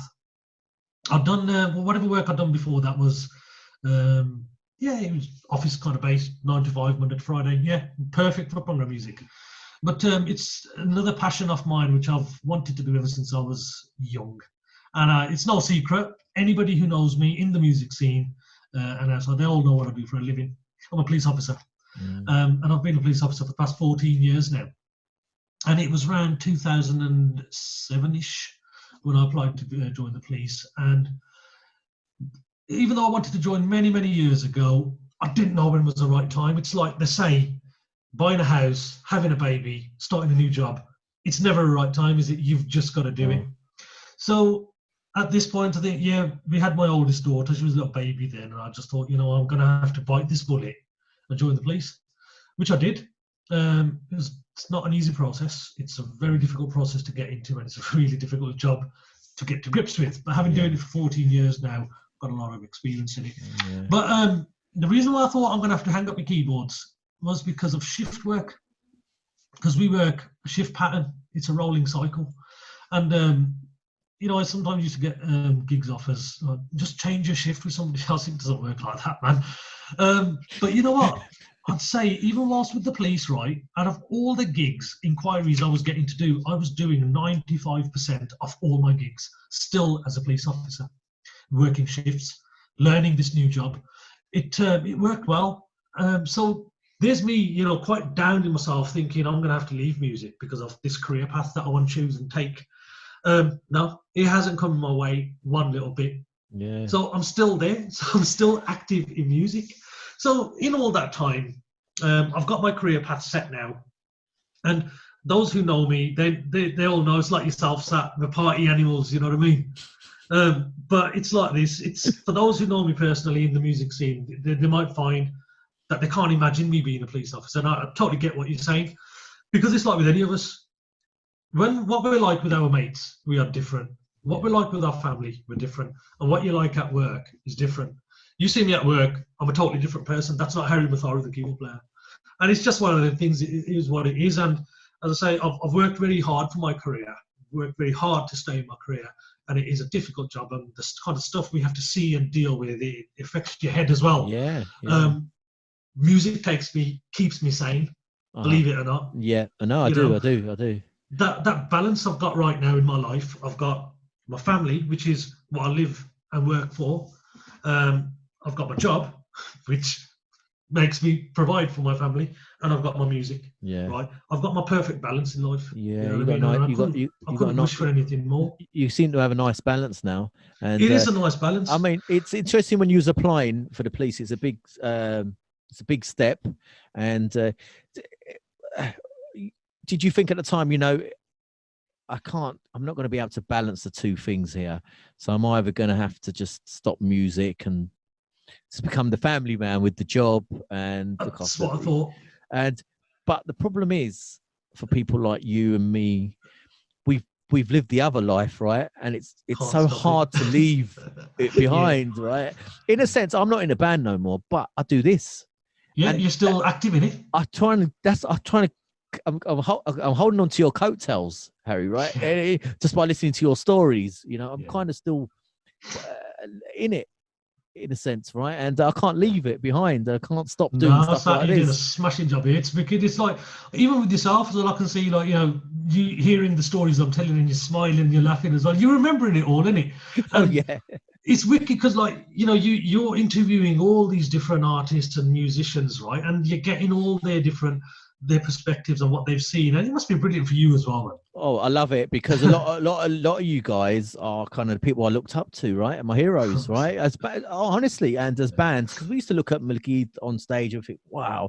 We used to look at the other band members like yourself and think, these are guys amazing, man. And there are kind of our heroes and people we looked up to, our contemporaries, and thought, that's the kind of aim. That's what we want to aim for. So when I get to sit down and talk to you, and it's not like having a pint, because then the conversations become stupid, and we'll end up making a band, won't we, or something, Yeah. right? And Dorky will come out and start singing and playing. yeah, and it'll be a comeback when I do something, right? And make an album. We'll be making an album at the end of the day. But so with this, it's more like, when do we get a chance to talk? Because even at gigs, it was very quick. How you doing, man, bro? You have a drink? You have a quick drink? We're off, or whatever, right? Yeah. But and in life today, there's always a phone. There's always some distraction. We got kids, right? Yeah. But you don't get a chance to speak to people one-to-one with no distractions. And life is different these days. So that's why I love them, because I know I've got you for an hour, 2 hours, whatever it is, right? And we just no stress. No rush. No, it's chilled. And so that I love them. Yeah, I do love them. And but for you made, so when you made the decision to join the police, and you got through, and you've got accepted. Like you said, it's a long process, obviously. But was it straight away you thought I could still do the music, maybe, or did it? I was at that point, because I'd seen, obviously the first 6 months are solid classroom training. Now this is somebody, right, who didn't go to uni, didn't study, because that's not me. I'm not an academic person. Much to my parents' disapproval. They've always wanted me to go to uni and Bhangra and this, that, the other, right? But unfortunately, that wasn't me. I wasn't going to take that path. If I did, I wouldn't have done all this I've done in music. No. You know what I mean? It is one of those. Yeah. But then having done what I've done in music had given me that life experience anyway. You know what I mean? So it's one of those, isn't it? But joining the police, coming back to saying that, did I think I would have to stop? I did. I really did think I would have to stop music, because I'm thinking I'm going to have to make some sacrifices. But what's important, because unfortunately, Bhangra music, as a musician, you can't live off it. You can't build a career on. Those who have, fair play and respect to them. But for what I do, what my speciality is, live playing, I'm not going to be gigging every single day, Monday to Friday, Saturday and Sunday. It's not guaranteed all year, is it? And especially if you look at the current climate we're in, it's buggered, isn't it? But people like Bhuta Jagpal, he's built a career on music because that's what he does. That suits him, and he's smashed it. You know what I mean? The respect to him that he's been able to do, build a career out of something that he's got a passion for, music. Juggy Rihal, apna dolki player, tabla player, he's built a career on music. We'll get you an interview with him as well. He's got a big story to tell as well about his journey. Yeah. But I'll just cut a very long story, very, very, very short. He's classically trained to the highest standard. And he is doing all that. You're probably looking about at least 90% of Bhangra recordings. I've got Juggy's beats, right? He's playing the beats, what all the fans dance to. He's played with many, many dangerous, like, classical artists. So his level of knowledge is way up there. What does he do when he's not doing gigs and recording? He's a music teacher. He teaches tabla dolki in schools, actually proper like schools.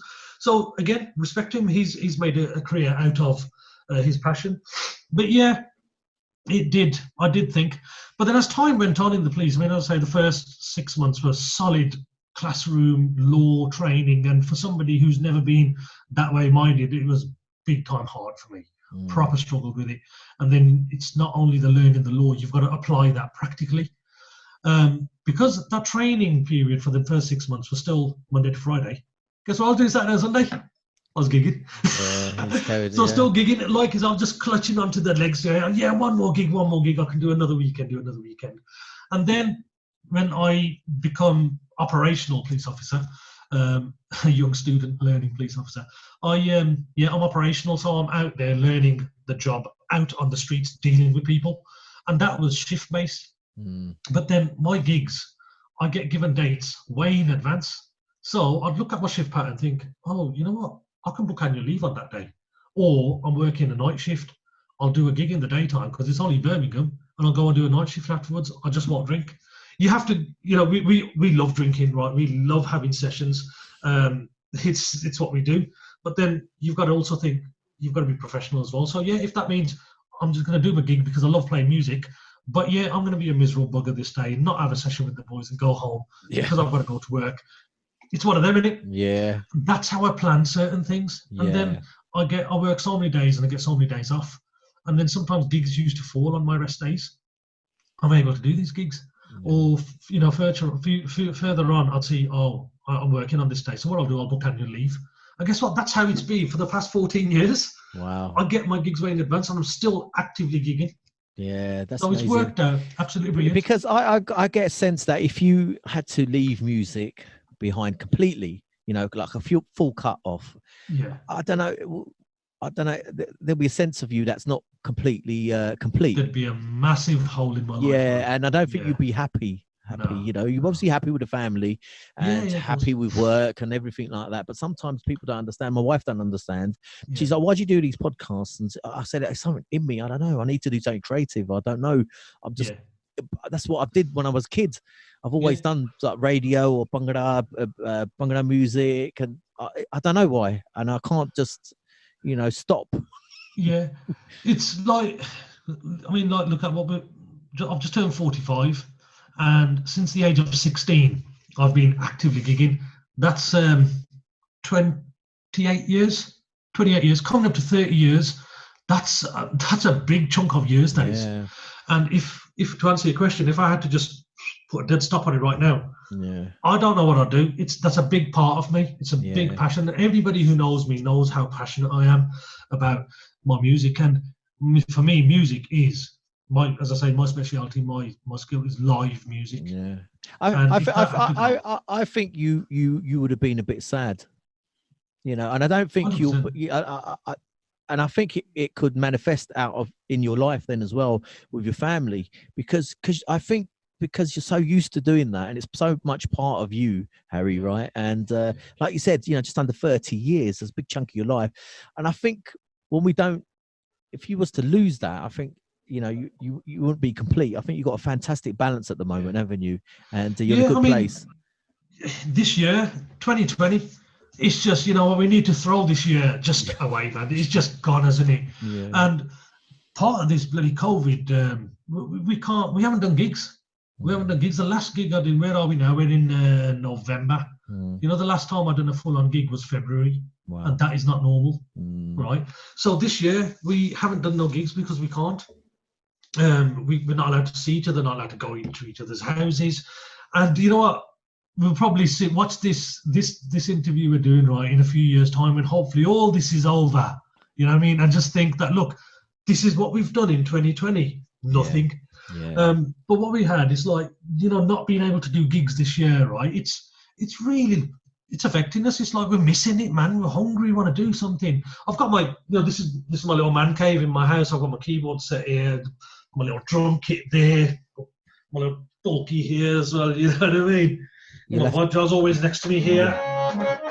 I've always got my instruments in my room, but it's not the same thing as gigging. So we had this opportunity in August 2020. It was a charity show, and there were a couple of online shows going on. And we were approached by Rav Del Sonic from up north, Leeds. Mm-hmm. They had Upland Sangeet, and they had a couple of other singers, Chin Seatle and whatnot. And they've asked us if we're happy to do this online show charity. And you know what? We jumped at the chance, because between February and August, us band members hadn't seen each other, right? We hadn't played anything on stage. We hadn't played music. It was like we jumped at the chance. It's nothing to do with the money at all. Money, at the end of the day, it's a semi-professional hobby, isn't it? We've worked hard for this, and whatever we get paid, whether we do or not, it is what it is. Yeah. But this was like, there was no question about payment, right? All we need to do is just make sure the band's booked, right? We're there. And it was strange to say the least, from what we're used to, right?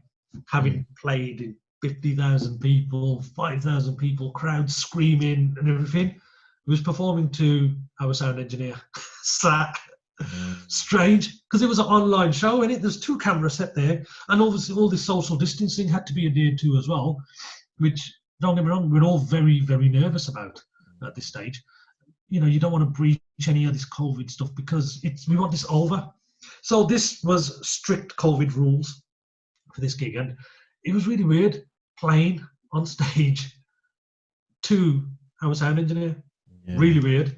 Yeah. But there were about 5,000 people watching throughout the day, and they succeeded in their goals they wanted for the charities that day. So jobs are good, you know. Yeah. But as I say, we missed music that much. We hadn't seen each other because we're all, you know, we're a family. We hadn't seen each other for ages. We haven't played music and jumped at the chance and loved it. And since then, we haven't played again because of the situation we're in, and just want this to be over. Yeah. And you know what? 2020 has been such a shit year for this COVID stuff. Yeah, it's come. Just got to urge everybody out there, right, to just follow the rules, man. It is real, because I'm not going to go into it. I see a lot in my job, right, which I can't even bring home, some of the stuff that we have to deal with. Personally, I know a few people. Simon, he had it, and he was really, really bad. I know some very close friends who have had COVID. You know what? It is real. Yeah. And we need to listen and follow the guidance. The sooner we all do that, the sooner we can get back to normality and start doing gigs again. Because I'll tell you, I'm not hanging up these keyboards just yet, man. Yeah. We're going to be gigging for another 20 years. I found a picture, man, a couple of months back even. Someone sent me a picture, and it was me in, I think it was 1999, sorry. And I was playing keyboards with Malkit. So there's a picture of me on the keyboards. And I thought, bloody hell, I found a picture of me last year. So I put this picture on Facebook, and it was like 20 years difference. Both pictures of me on keyboards on stage. And I said, you know what? That was 20 years ago. This is current. And I'm going to upload another one in another 20 years' time, because I still aim to be playing keyboards on stage in another 20 years. And I'm not ready to give any of this up. Yeah, I mean, that's fantastic. This is a passion we've got for it. Yeah, I mean, like you said, that virtual gig, so it's sometimes more about the music. You wanted to meet your mates again, right? Yeah, and I was speaking to Shin from DCS, and obviously he's not doing gigs, and I could tell in his voice and ways. He was almost like that's why I called it the music drug he showed, because he said it's like a drug addict. I need my hit. Yeah, and absolutely. I need to go on stage because I've missed it. And he was a bit agitated. Yeah, he goes, I've done some live things and you know, on the Zoom. He goes, they're not the same, man. He goes, you know, yeah, he's kind of on. He's kind of on his own or with like another person. He goes, I need to be on stage. Yeah, and I need to have that. So I'm hoping, fingers crossed, man. Look, 2020's been shit, and but 2021, hopefully, it gets back going. And it'd be fantastic if you do have that trifecta of pictures of 20 years apart. I'm going to, man. That's my aim. I'm not hanging these keyboards up, man. I'm telling you, I'm still. That's my aim. I'm still going to be gigging in another 20 years. Yeah. You know what? I've learned quite so much from you today as well, because I knew obviously you played the keyboards and but the dolki and you've got the harmonium. You're going to have to play us out with a few things, because you got multi-disciplines really in instruments. You know, with double as well. You're saying, you know, so yeah. All right. Okay. You want to do it? Yeah, I'll give you a quick bash. As I say, my music room, there's always instruments around. That's typical me. After I've just bashed virtual concerts, I'm now telling you to play or virtually. I'll bash a little dolki. Again, as we're talking, I've done this for over 3-4 hours on stage with Malkit. I'll be lucky if I get 4 minutes out of it now. So.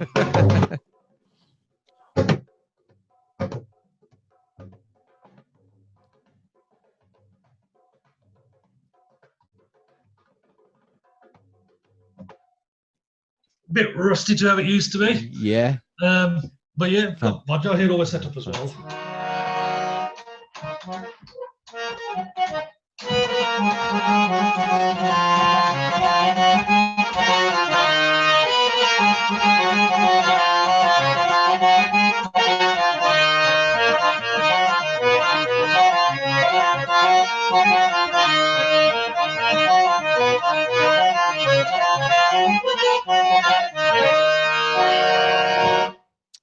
I mean, that's fantastic, Harry. I mean, do you keep the harmonium there at the budger there for? There's something just top of my head. Yeah, do you keep the harmonium there just for a bit of practice and? Yeah, it's basically it's one of these instruments. Whenever because I've got my keyboards behind me as well, and they require loading up and putting your amplifier on. Yeah. The vodka is always there. So if I've got a little burn to play something, right, I just quickly come into my room. It's there, and I'm just like.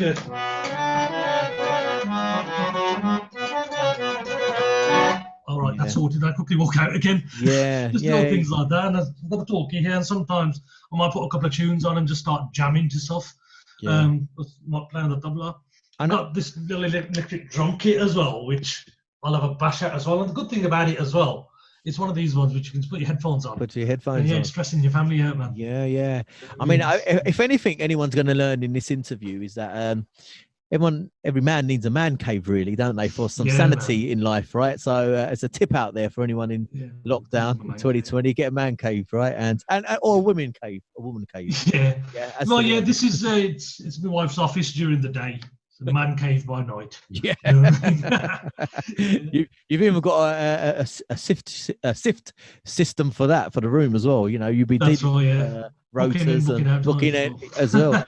You know, well, I mean, what about your work? I mean, we're coming towards the end. I don't know if we've covered most things, right, Harry? You think? I think we have pretty much. I will touch on the current situation, which is for me a massive achievement and a proud moment as well. But we'll come on to that, and we'll end it with that if you like. Yeah. But I'll answer your question. You're asking something about work. Yeah, I was going to ask, you know, what about your colleagues at work? You know, you said you don't really like to talk about it much with but do some of them know what you do? And yeah, the thing is, I do try and keep all parts of my aspects of life separate from each other. Work don't need to know how many thousands of people I play in front of, what I've done, because it doesn't affect them, right? But at the end of the day, the police, the police service, it's a brother and sisterhood, right? They are people who you rely on every day and vice versa, simply on the nature of the job we deal with. I'm a response officer. I'm at work later on tonight, and I can't tell you what I'm going to be dealing with tonight because I have no idea. People could be whatever the problem is. They're going to phone 999, and it could be anything at all, from the worst of the worst, murders, stabbings, shootings, to a little old lady who's complaining someone's nicked her plant pot from next door. Everything in between. We just don't know what we're going to go to, and it is a challenging job. I'm comfortable in it because I've been doing it for so long now. But my colleagues, we have very, very close colleagues, and we have colleagues who we've got trust in, but you don't really want to say it. And it's not just my job; it's any job. You keep that distance between them. But my close colleagues, they know the level, that I play at, and they've actually been to a few of my gigs as well. These are my English colleagues. They've been to some of our gigs, and they're just amazed at, like, well, but you're Harry, I'm Harry, their work partner, not someone who's playing in front of all these thousands of people. And the level of, because I think sometimes they think you're playing in a little band who's rehearsing in a cellar, and you're playing a couple of pub gigs. And when you're playing in somewhere like Alexander Theatre, and they've come to watch you, and they can see the massive screens behind you and all these lighting shows and all that, and the way the crowd react, they're like, that's next level. So they do know my kind of level, but they also know I don't talk about my music unless I want to talk about it. I think if you're telling your Gordy mates that you're in a band, they obviously they think it's like a band with a few mates, and maybe doing this. They don't understand our industry and how big it is, really, right? So when they'll probably they'll watch this interview as well. So a big shout out to my workmates as well. And doing a great job in really difficult times. On a truthful note, 2020, it's hard enough, it is, but you guys are probably on the streets dealing with some of these idiots still walking around who think it's a joke and not real, right? So no, more respect to you guys, and to you and your colleagues doing and full respect to them. So they do know the level. of music that I'm involved in. And again, I'm just there, Harry. Harry, is this place, do you sometimes are on a job and you're dealing with some right idiot, and in your head, and you know your colleagues talking to them to the side, are you standing near your car thinking, God's sake, I was playing with Malkit once, 50,000 people, right? And it's a cold Midlands day, and does it sometimes blend in the two? Does it come through your mind? No, because as I said earlier, I do keep all aspects of my life separate to each other. Yeah. Missing Malkit and playing the gigs we used to, that is as it is anyway. But then following on from my ethic, this is what I'm going to be doing. It doesn't matter what I've been doing 20 years ago. This is my career, following mum and dad's ethic, how they brought me up to stay. Music, I'll always be doing something in the back of my mind that, that's what I've done 20 years ago. But no, I don't regret not being with Malkit and being in the police. There's nothing like that at all. No, in the sense that, sometimes it can be so frustrating in your job, I bet, dealing with certain people, and you think, God, man, I just want to finish my shift now, and this guy is not shutting up, right? And, we get that all the time. Yeah, I bet, right? And I think what I've learned from you definitely is kind of the way you've put your life in compartments, and you're very strict in that. And this is my job. I'm a professional. I'm a policeman. But when you're playing, you're in the band, and you're fully in a real band. Proper Punjabi band member. You like to have a party, you like to have a drink, but you've got them very separated, and they don't blend into two. And that's a respect to you for that, because that's difficult to do in life. And obviously, the other part, you've got your family life as well. And so you're juggling a lot of balls. It is, as I said earlier, it is a perfect balance, and I don't know if I could fit anything else in at the moment. No, because this balance is just right. I've got time for everything. Yeah. But yeah, you know what? Looking back, everything I've done, I've absolutely loved my life. Everything I'm doing professionally, absolutely loving that as well. And I love my family. I'll do anything for them. Everything so far, I couldn't wish for anything else. You know what I mean? I've got perfect balance in life. And musically, currently where I am, and I think we've got on a fair bit now, I'll just quickly mention about where we are and how the Legends band will come together. Go for it. Yeah, we didn't. Yeah. You spoke a bit about the Legend band, and that Buddha plays keyboards as well as you. Yeah. And but go for it, mate. Okay, well, what it was, having around about 2011. By this point, I've pretty much clocked every artist. I've played with them all since the age of 16, 1992. And I was aware that there's a show put together in the Alexander Theatre, and it was called Bhangra Legends. And at this point, a lot of these artists are sort of like fizzled out and not really doing much anymore, for whatever reason, out of choice, or just maybe that style's changed. So this show was put together, and when I saw it advertised, I thought, that looks sick, that does, because you've got Hira, Alap, Bremi, Shakti, Azad, Sahotas, Achanak. These are the artists we grew up with. You remember back in 90s when we used to go to our gigs.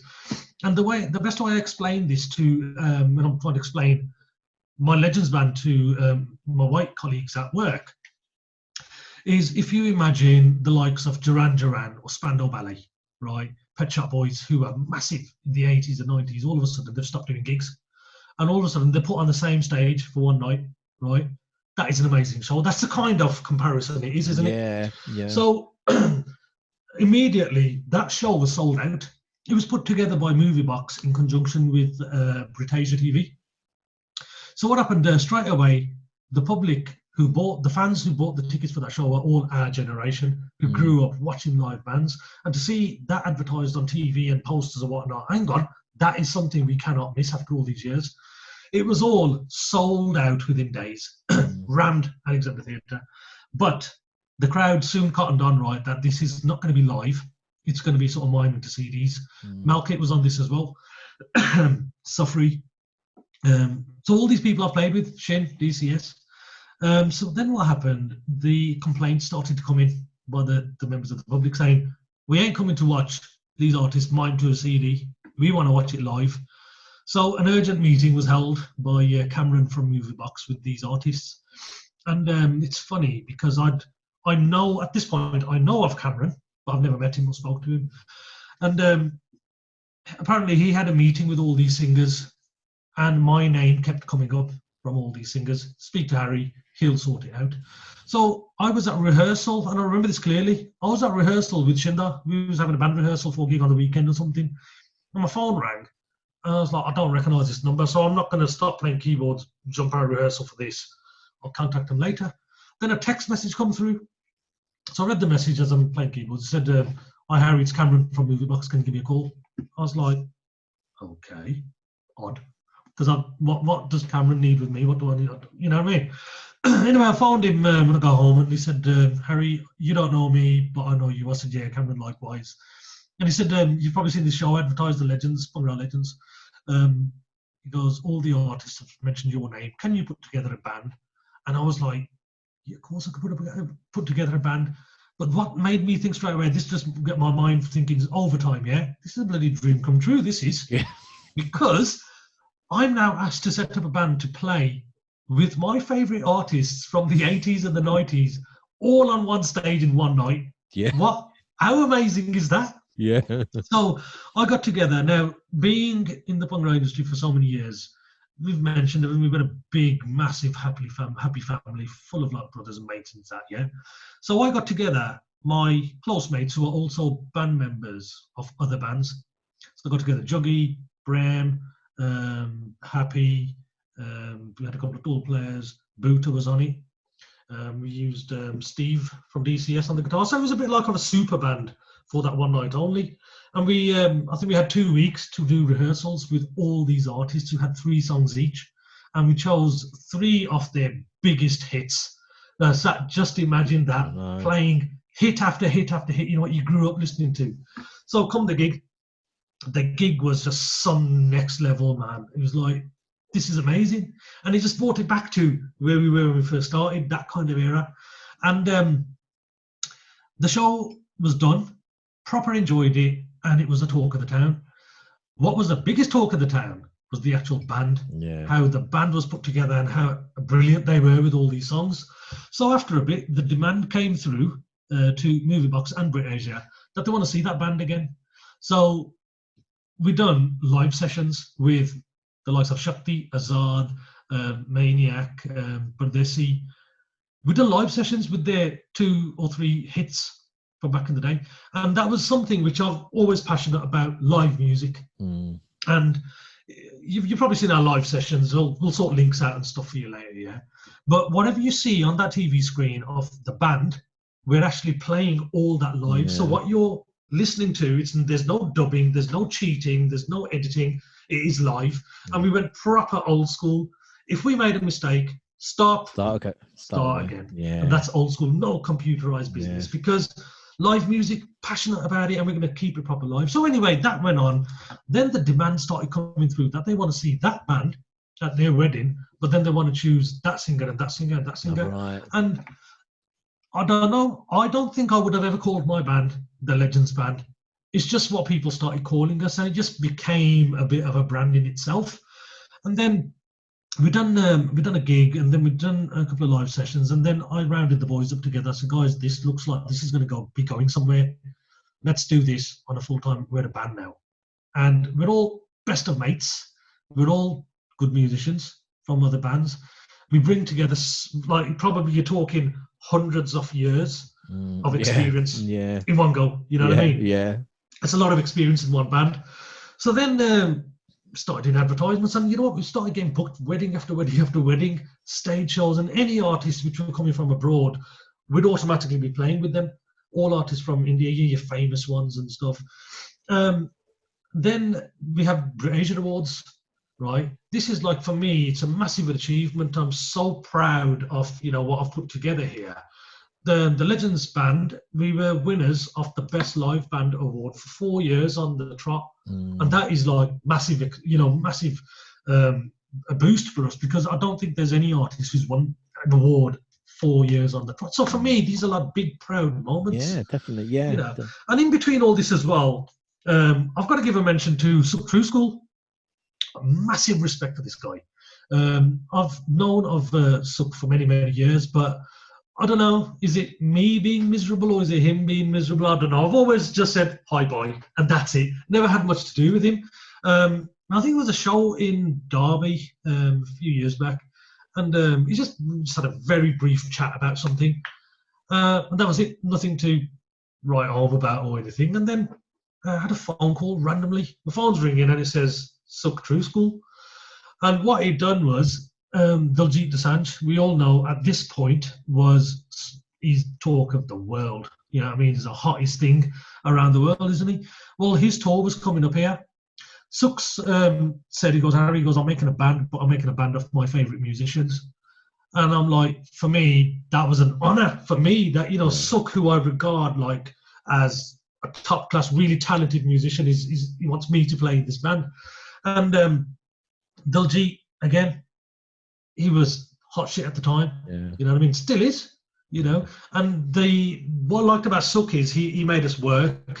Sometimes, you can go a little bit lapsy with like how you want to be playing on stage. Just this laziness, call it old age, I don't know.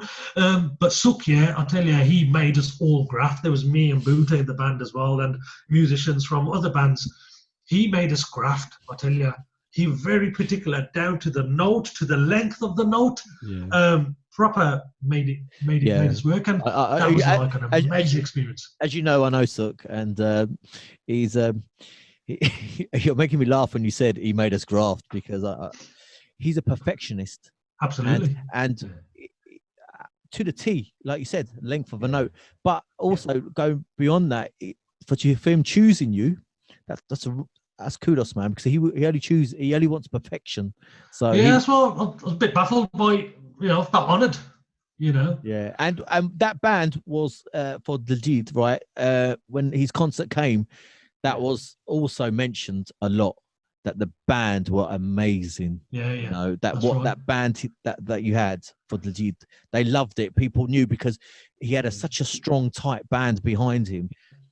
Which is another thing as well. Sorry, Sat. This is keep remembering things, innit? Yeah, that's okay. This is another thing, which is why Suk. He was adamant he wanted his favourite musicians, and yes, he made us bloody work, I tell you, and respect to him for that. But coming up with the Legends Band and stuff, and not disrespecting singers, but it's always been about the singers, which they always a headline of any kind of act. With the Legends Band, I've set up this band with no singer. And how weird is that? Mm-hmm.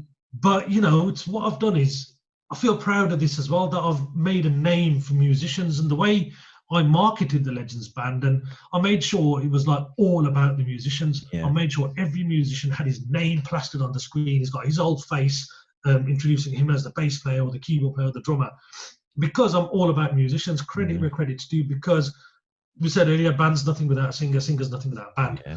And I've always been pushing musicians, and this is where Suk was really pushing the musicians as well.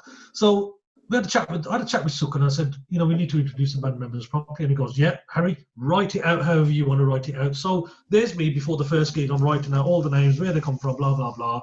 And we ensured that the public knew that these band members, right, it's not just about Diljit, it's about these musicians who graft. They've put together what you're going to hear and see. They've put together through serious hard graft. And I think acknowledgement and recognition needs to be there. Yeah, absolutely. You know what? But me and you and Suk, we're from a generation of reading cassette inlays. Yeah. Oh, yeah, inlays. We're reading them. Yeah. So it was a highlight, wasn't it? We knew everyone by name at least, and we knew what instrument they played. Yeah. And that was, respect to the musicians. So you wouldn't just have the singer; you would know who was playing what. And that's the generation we're from. So when you probably said that to Suk, he was like, "Yeah, of course, man. Let's write it down." Generation, that's right. Yeah. I remember them days having to buy an album and just really quickly unwrapping it so you can read the inlay cover first. Yeah, see it played on there, and it's different. We've got to an age now where we're like an old generation, I suppose, or getting there, and music's changed. So you've kind of somehow tried to keep the live scene going. Yeah. You've called it Legends Band. That's become your brand now. And your band ready for, say, for example, I said, look, I've got a singer from India.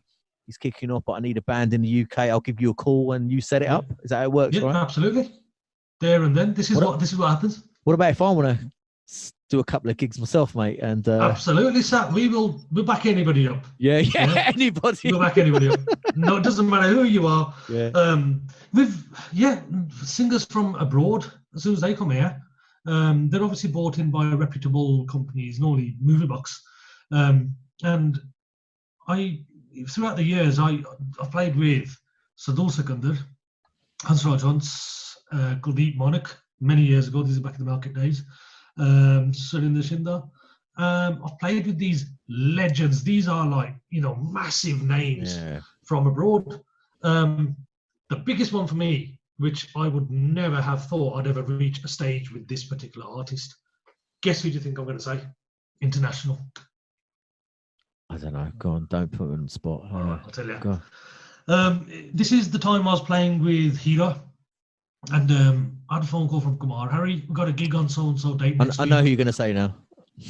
Go on. So basically, he goes, it's he was very wishy-washy about the whole thing. Kumar was. I don't know if he's in the middle of something or in the middle of work. I don't know. He goes, basically gigs in Birmingham, so it's easy for you to get to. Yeah, all right, no worries. It was already on. The whole show was hushes because I think it was just a very invited crowd, wasn't it? It wasn't for the public. And he goes, some sort of release party. We're performing. Okay, fine. Just get there. It's in Birmingham. They're obviously all from London.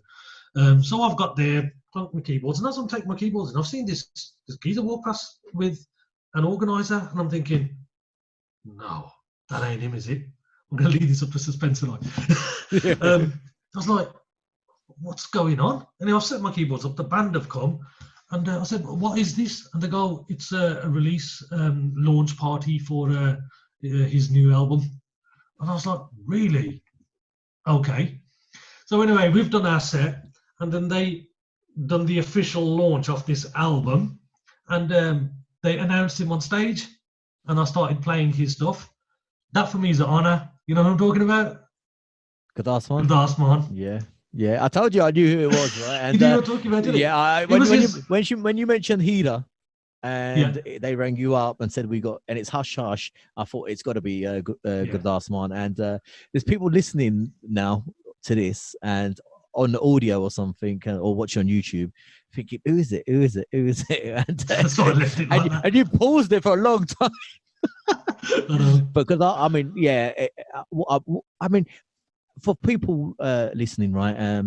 What's it like to play with someone like that who's full control? Starstruck.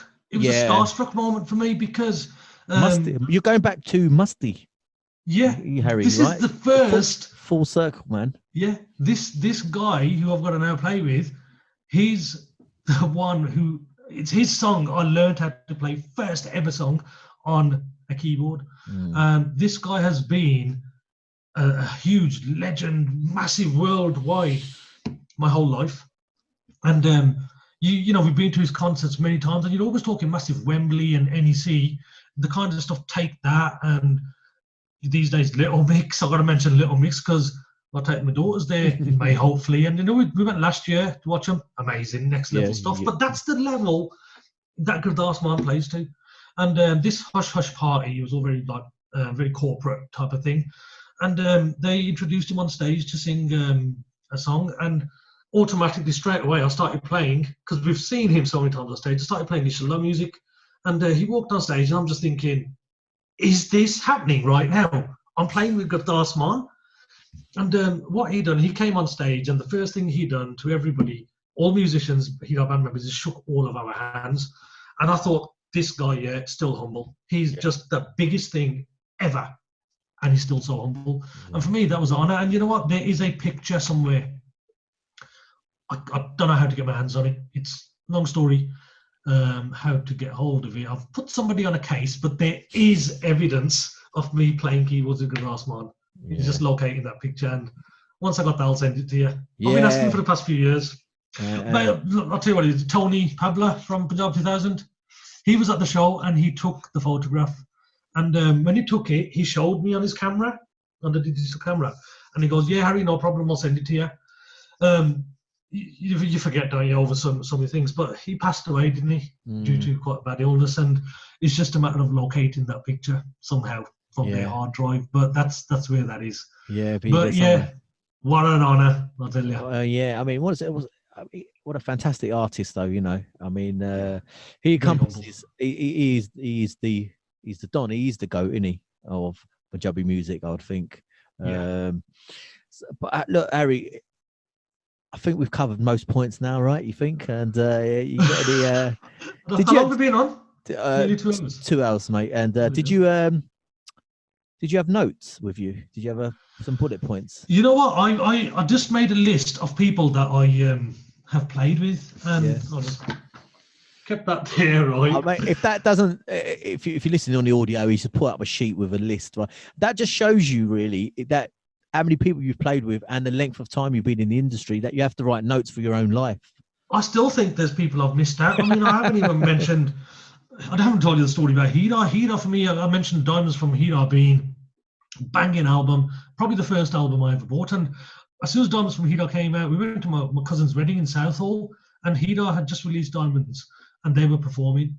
And for me, like thinking, wow. And then, like, you know, my dad being in the industry as well, and me being about 10 years old at the time, my dad went on stage in the old to them, and they all gave him a hug whilst on stage doing the music piece. I'm thinking, really, they know my dad? Yeah. And then years later, I'm performing with these guys. I'm part of Hida's band, which again for me is another honor. But what makes it even more of an honor is the fact that I've been performing alongside Deepak Kazanchi, the geezer who made the Bhangra boom. You know what I mean?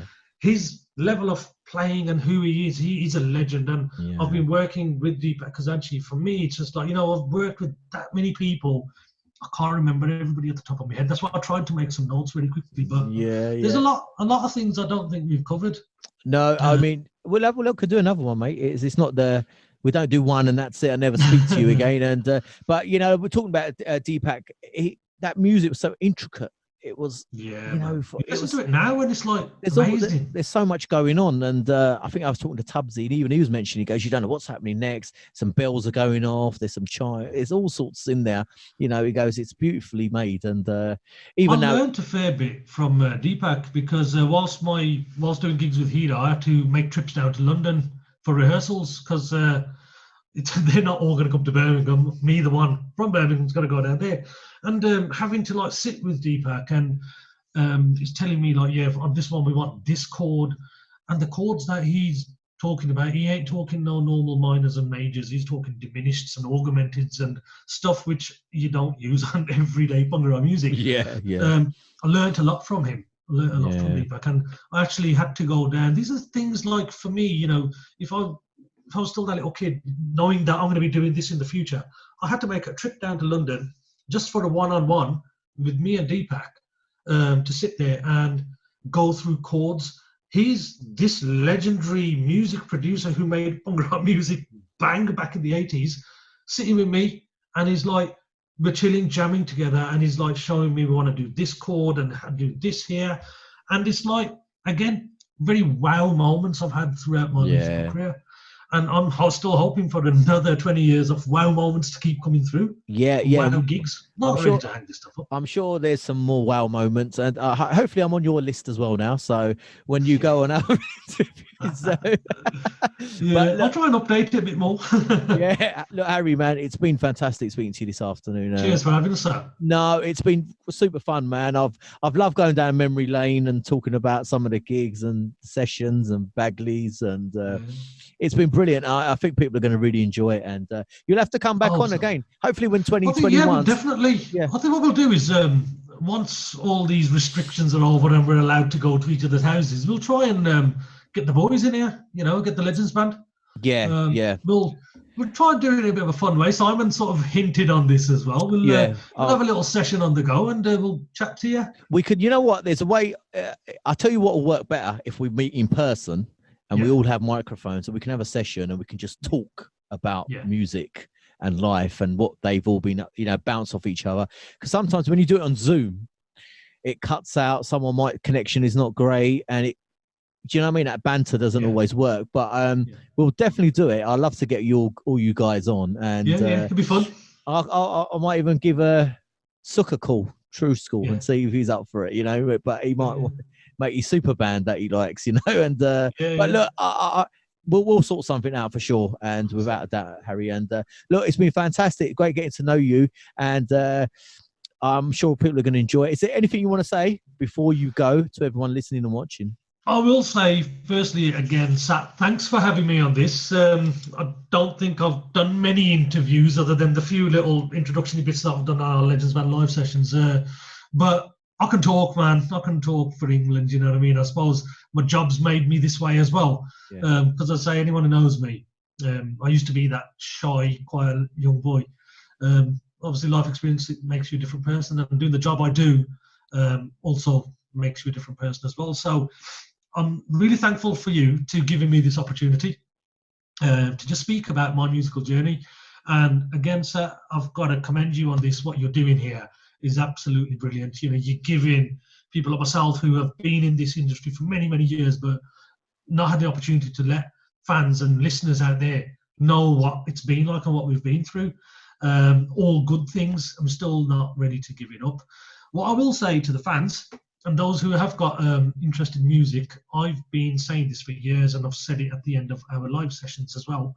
If you've got an interest in music, everybody, young kids, they all seem to want to become a DJ or a double player, which I haven't got a problem with at all. But what I will say, if you look at, take me for example, I dabbled in a whole load of instruments, and I still mess around with these different instruments every day. Pick up an instrument as well, other than a doll, whether it be a keyboard, whether it be a guitar, a violin, tabla, dolki. You know, there's so many options. It keeps your mind sane. It keeps you active. It keeps you creative. You know, if my kids do it all the time, I go absolutely mad. They're always on their phones and doing whatever they're doing. But music has kept us active. It's kept us sane. It's kept us out of trouble as well. You know, and I say this to my kids: you can see some real fun times if you follow this path. And I've got a dream for my kids to hopefully follow my path in music. And I'd say this to all youngsters: do what you're doing, learn instruments, just keep supporting live music. Live music, it's taken a bit of a back step recently, and we want to bring it back together. Let's all do this together. We're going to support you young artists as well. I want you guys to support us. We're all helping each other out, doing things with each other. That's my little message.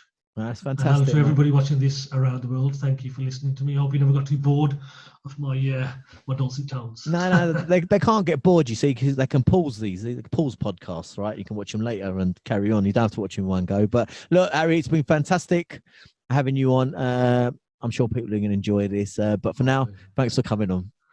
Thanks, Sat. Speak soon.